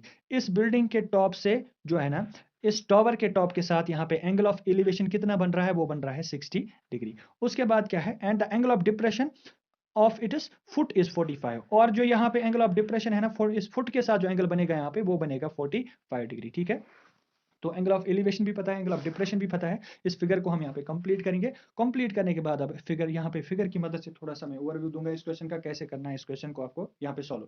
तो अब क्वेश्चन में यहाँ पे आपको क्या निकालना है, determine the height of tower. आपको इस टावर की हाइट फाइंड करनी है। पहले तो आपको ये वाला पोर्शन जो यहाँ से लेके यहाँ तक है ना, ये तो आपको पता ही होगा क्योंकि ये यहाँ पे बिल्डिंग 7 मीटर्स है। By using property of parallelism of quadrilateral, या हम by using the property of parallelism of, यहाँ पे स्क्वायर ही बनेगा। स्क्वायर, यहाँ पे आपको ये वाला साइड भी 7 सेंटीमीटर ही निकलेगा, 7 मीटर ही निकलेगा। तो यहाँ पे आपको यहाँ से लेके यहाँ तक हाइट का तो पता चला, यहाँ से लेके यहाँ तक हाइट कितनी है, 7 मीटर्स। अब ये वाला पोर्शन आपको फाइंड करना है by using this angle of depression. आप ये वाला साइड फाइंड करोगे by using this angle of depression. ये वाला साइड जो है ना, बेस, ये आपको 7 मीटर्स निकलेगा। फिर यूजिंग दिस एंगल आप फिर ये वाला साइड भी फाइंड कर सकते हो, और इन दो साइड्स को आपको ऐड करना है। ऐड करने पे आपका रिजल्ट यहाँ पे आएगा। तो ये था आपका क्वेश्चन नंबर 37। अब इसको हम अच्छे से यहाँ पे पूरा डिस्कस नहीं कर सकते हैं, बस थोड़ा थोड़ा सा आपको ओवरव्यू दे रहा हूं मैं क्वेश्चंस के बारे में, थोड़ा सा आपका रिकैप भी हो जाएगा जो आपने ऑलरेडी क्लासेस में पढ़ा होगा। अब है क्वेश्चन नंबर 38। क्वेश्चन नंबर 38 आपकी एक्सरसाइज जो 8.2 है ना, वहां पे ये क्वेश्चन नंबर 2 है। क्वेश्चन नंबर 2 जो है ना, बहुत, क्वेश्चन नंबर 3 है वहां पे। क्वेश्चन नंबर 3 एक बहुत ही इजी क्वेश्चन है। ये आप जो ये वाले क्वेश्चन जो है ना, इससे पहले शायद ऐसी एक एग्जांपल है, sine of a plus b, शायद ऐसा ही कुछ वहां पे वो वाली एग्जांपल है। उस एग्जांपल को भी आप प्रिपेयर करें क्योंकि वो एग्जांपल भी एक इंपॉर्टेंट एग्जांपल है। ये क्वेश्चन नंबर 38 है ना, इसमें आपको क्या करना है, if tan a plus b is equal to √3। अगर tan a प्लस बी क्या है यहाँ पे, अगर tan a प्लस बी है यहाँ पे, tan a plus b is equal to √3। और क्या है, tan a minus b, tan a minus b is equal to tan a minus b, यहाँ पे क्या है, tan a minus b is equal to 1 divided by √3। फिर यहाँ पे लिखा है a प्लस बी, जो ये a प्लस बी है, ये एक एक्यूट एंगल होगा, 0 से बड़ा होगा और 90 या 90 से छोटा होगा, या राइट एंगल भी हो सकता है a plus b. a is greater than b, a जो है ना वो b से बड़ा है, क्योंकि a is greater than b means a यहाँ पे, फिर अगर a बड़ा नहीं होगा तो a minus b will be negative.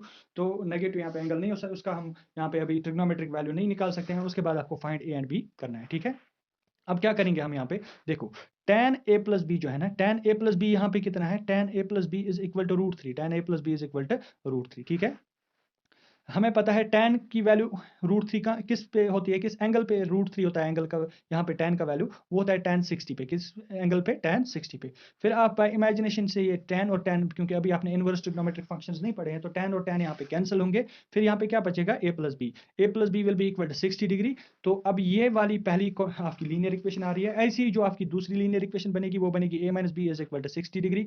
तो वो बनेगी a minus b is equal to 30 degree. तो दूसरी इक्वेशन आपकी ये रहेगी। बाय सब्स्टिट्यूशन मेथड और एलिमिनेशन मेथड आप ये जो इक्वेशन फर्स्ट है और इक्वेशन सेकंड इनको सॉल्व कर सकते हो बाय यूजिंग सब्स्टिट्यूशन मेथड और एलिमिनेशन मेथड। वैसे तो यहाँ पे एलिमिनेशन मेथड इजी लगेगा आपको, क्योंकि वो इजी रहेगा। यहाँ पे आपको डायरेक्टली इक्वेशंस को ऐड करना है, ऐड करने पे आपका बी कैंसिल होगा, तो वहाँ पे आपको ए की वैल्यू निकलेगी 45 डिग्री, फिर आपका बी जो है ना वो निकलेगा 15 डिग्री। तो ये था आपका क्वेश्चन नंबर 38, एक बहुत ही ईजी। तो अब हम क्वेश्चन नंबर 38 का और पार्ट करने वाले हैं, जो इसकी चॉइस है। अब ये एक्सरसाइज 8.4 से लिया गया है क्वेश्चन। 8.4 का जो क्वेश्चन नंबर 3 है उसी में से कोई क्वेश्चन है, उसमें टोटल क्वेश्चन नंबर 5 के वहाँ पे टोटल 10 पार्ट्स है, उसमें से कोई एक पार्ट है ये प्रूव द आइडेंटिटी। ये वाली आइडेंटिटी आपको प्रूव करनी है। Under root of 1 plus sine divide by 1 minus sine A, 1 plus sine A divide by 1 minus sine A को आपको प्रूव करना है। ये किसके बराबर होगा, सेक ए प्लस टेन है। यहाँ पे आप क्या करेंगे, आप इसका LHS लेंगे। LHS से आपको फिर LHS में जो स्टेप्स आपको वहाँ पे करने होंगे, जिन स्टेप्स को आपको फॉलो करना होगा, फिर वहाँ पे आप इसको दिखाओगे RHS के बराबर। अब इसका प्रूव हम यहाँ पे नहीं कर सकते हैं, इसमें आपको कुछ स्टेप्स याद रखने हैं। कुछ स्टेप्स के बारे में आप याद रखेंगे जब भी आप ट्रिग्नोमेट्रिक आइडेंटिटीज को प्रूव करोगे।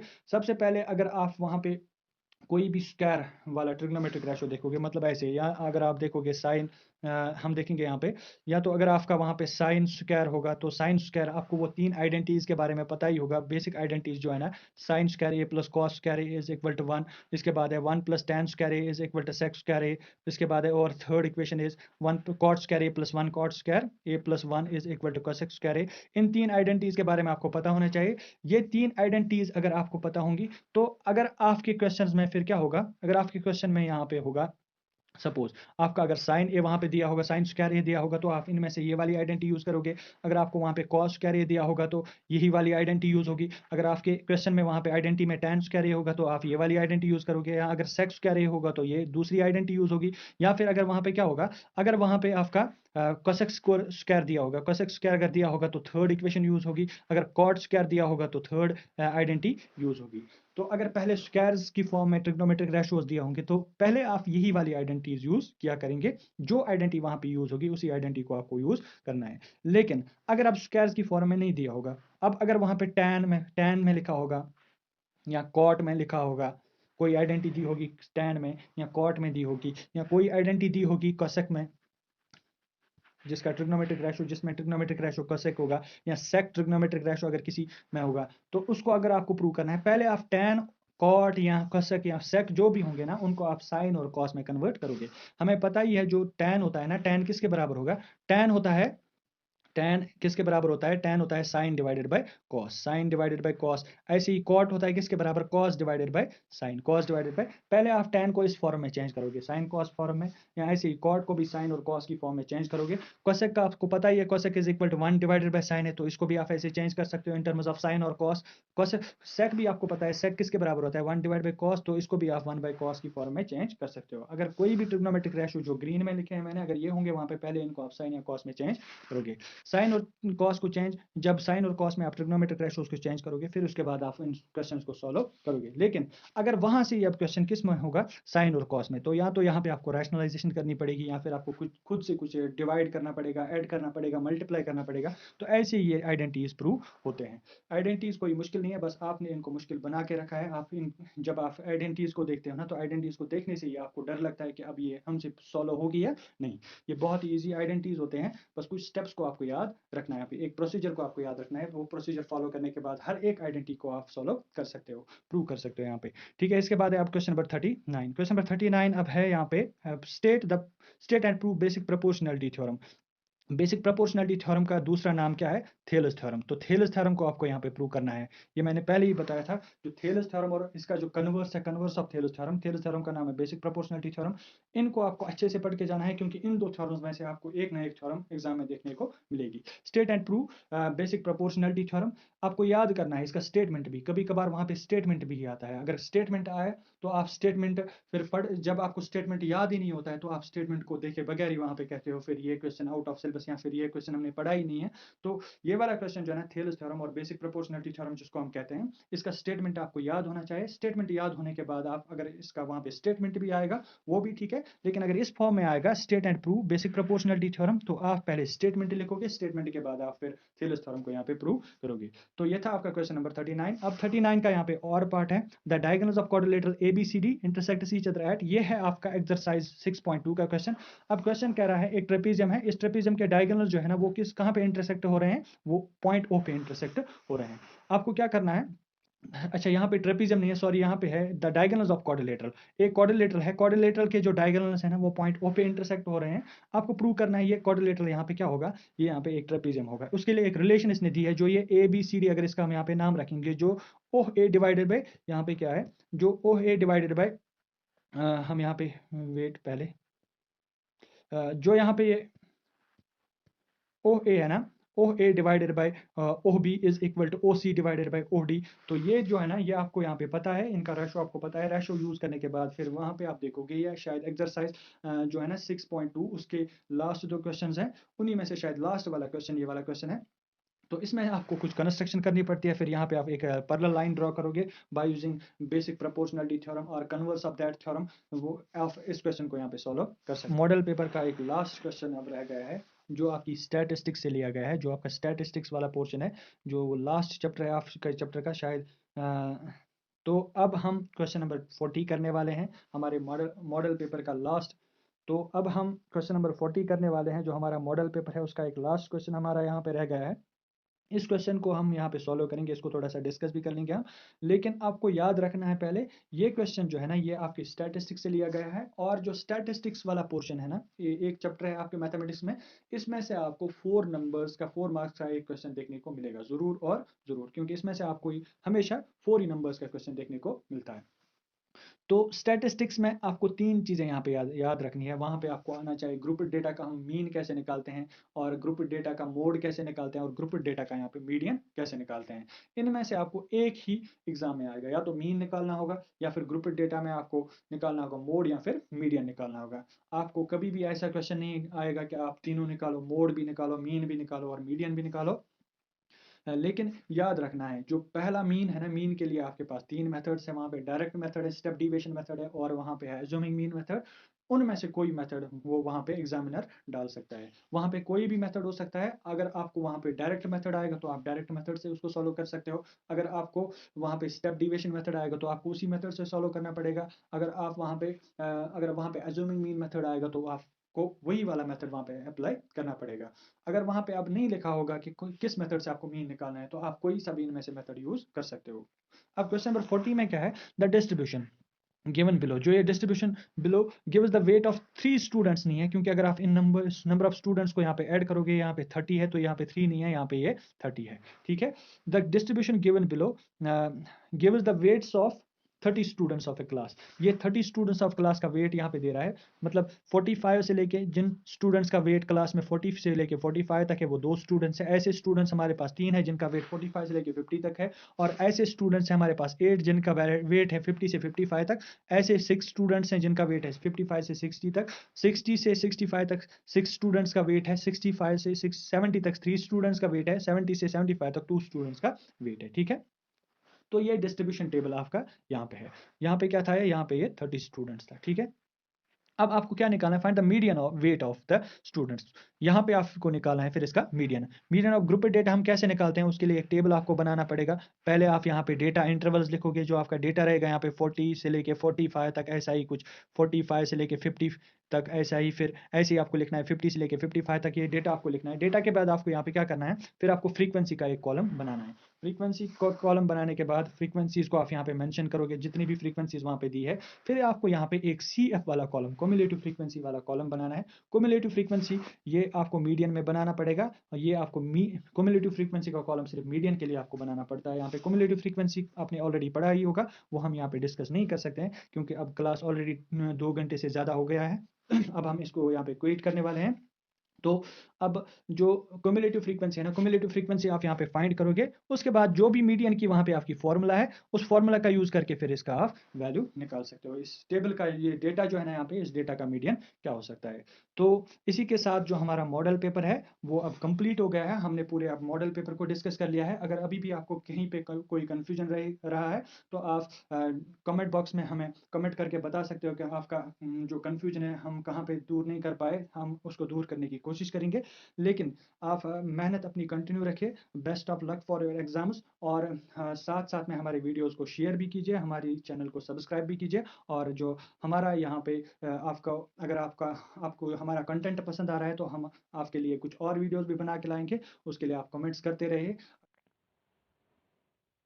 तो स्टूडेंट्स, इसी के साथ हमारा जो मॉडल पेपर है वो कंप्लीट हो गया। हमने इसको पूरे से अच्छे से डिस्कस किया है। यहाँ पे अगर किसी के पास कोई भी क्वेरी होगी तो वो कमेंट सेक्शन में, कमेंट बॉक्स में यहाँ पे कमेंट करे मुझे।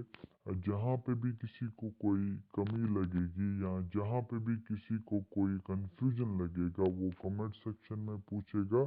हम कोशिश करेंगे कि जल्द अज जल्द उसके लिए वो उसकी क्वेरी को हम सॉल्व करें। तो that was all for today and thanks for watching this video. आपसे एक गुजारिश है, आप हमारी चैनल को सब्सक्राइब कीजिए एंड उसके बाद हमारे जो वीडियोस हैं उनको आप शेयर भी कीजिए, क्योंकि ज़्यादा से ज़्यादा अगर आप ज़्यादा लोगों तक हमारे वीडियोस को पहुंचाएंगे तो ज़्यादा से ज़्यादा लोग हमारी चैनल के साथ जुड़ जाएंगे और ज़्यादा से ज़्यादा बच्चों को हमारी चैनल से कुछ फ़ायदा मिल सकता है। तो that was all for today.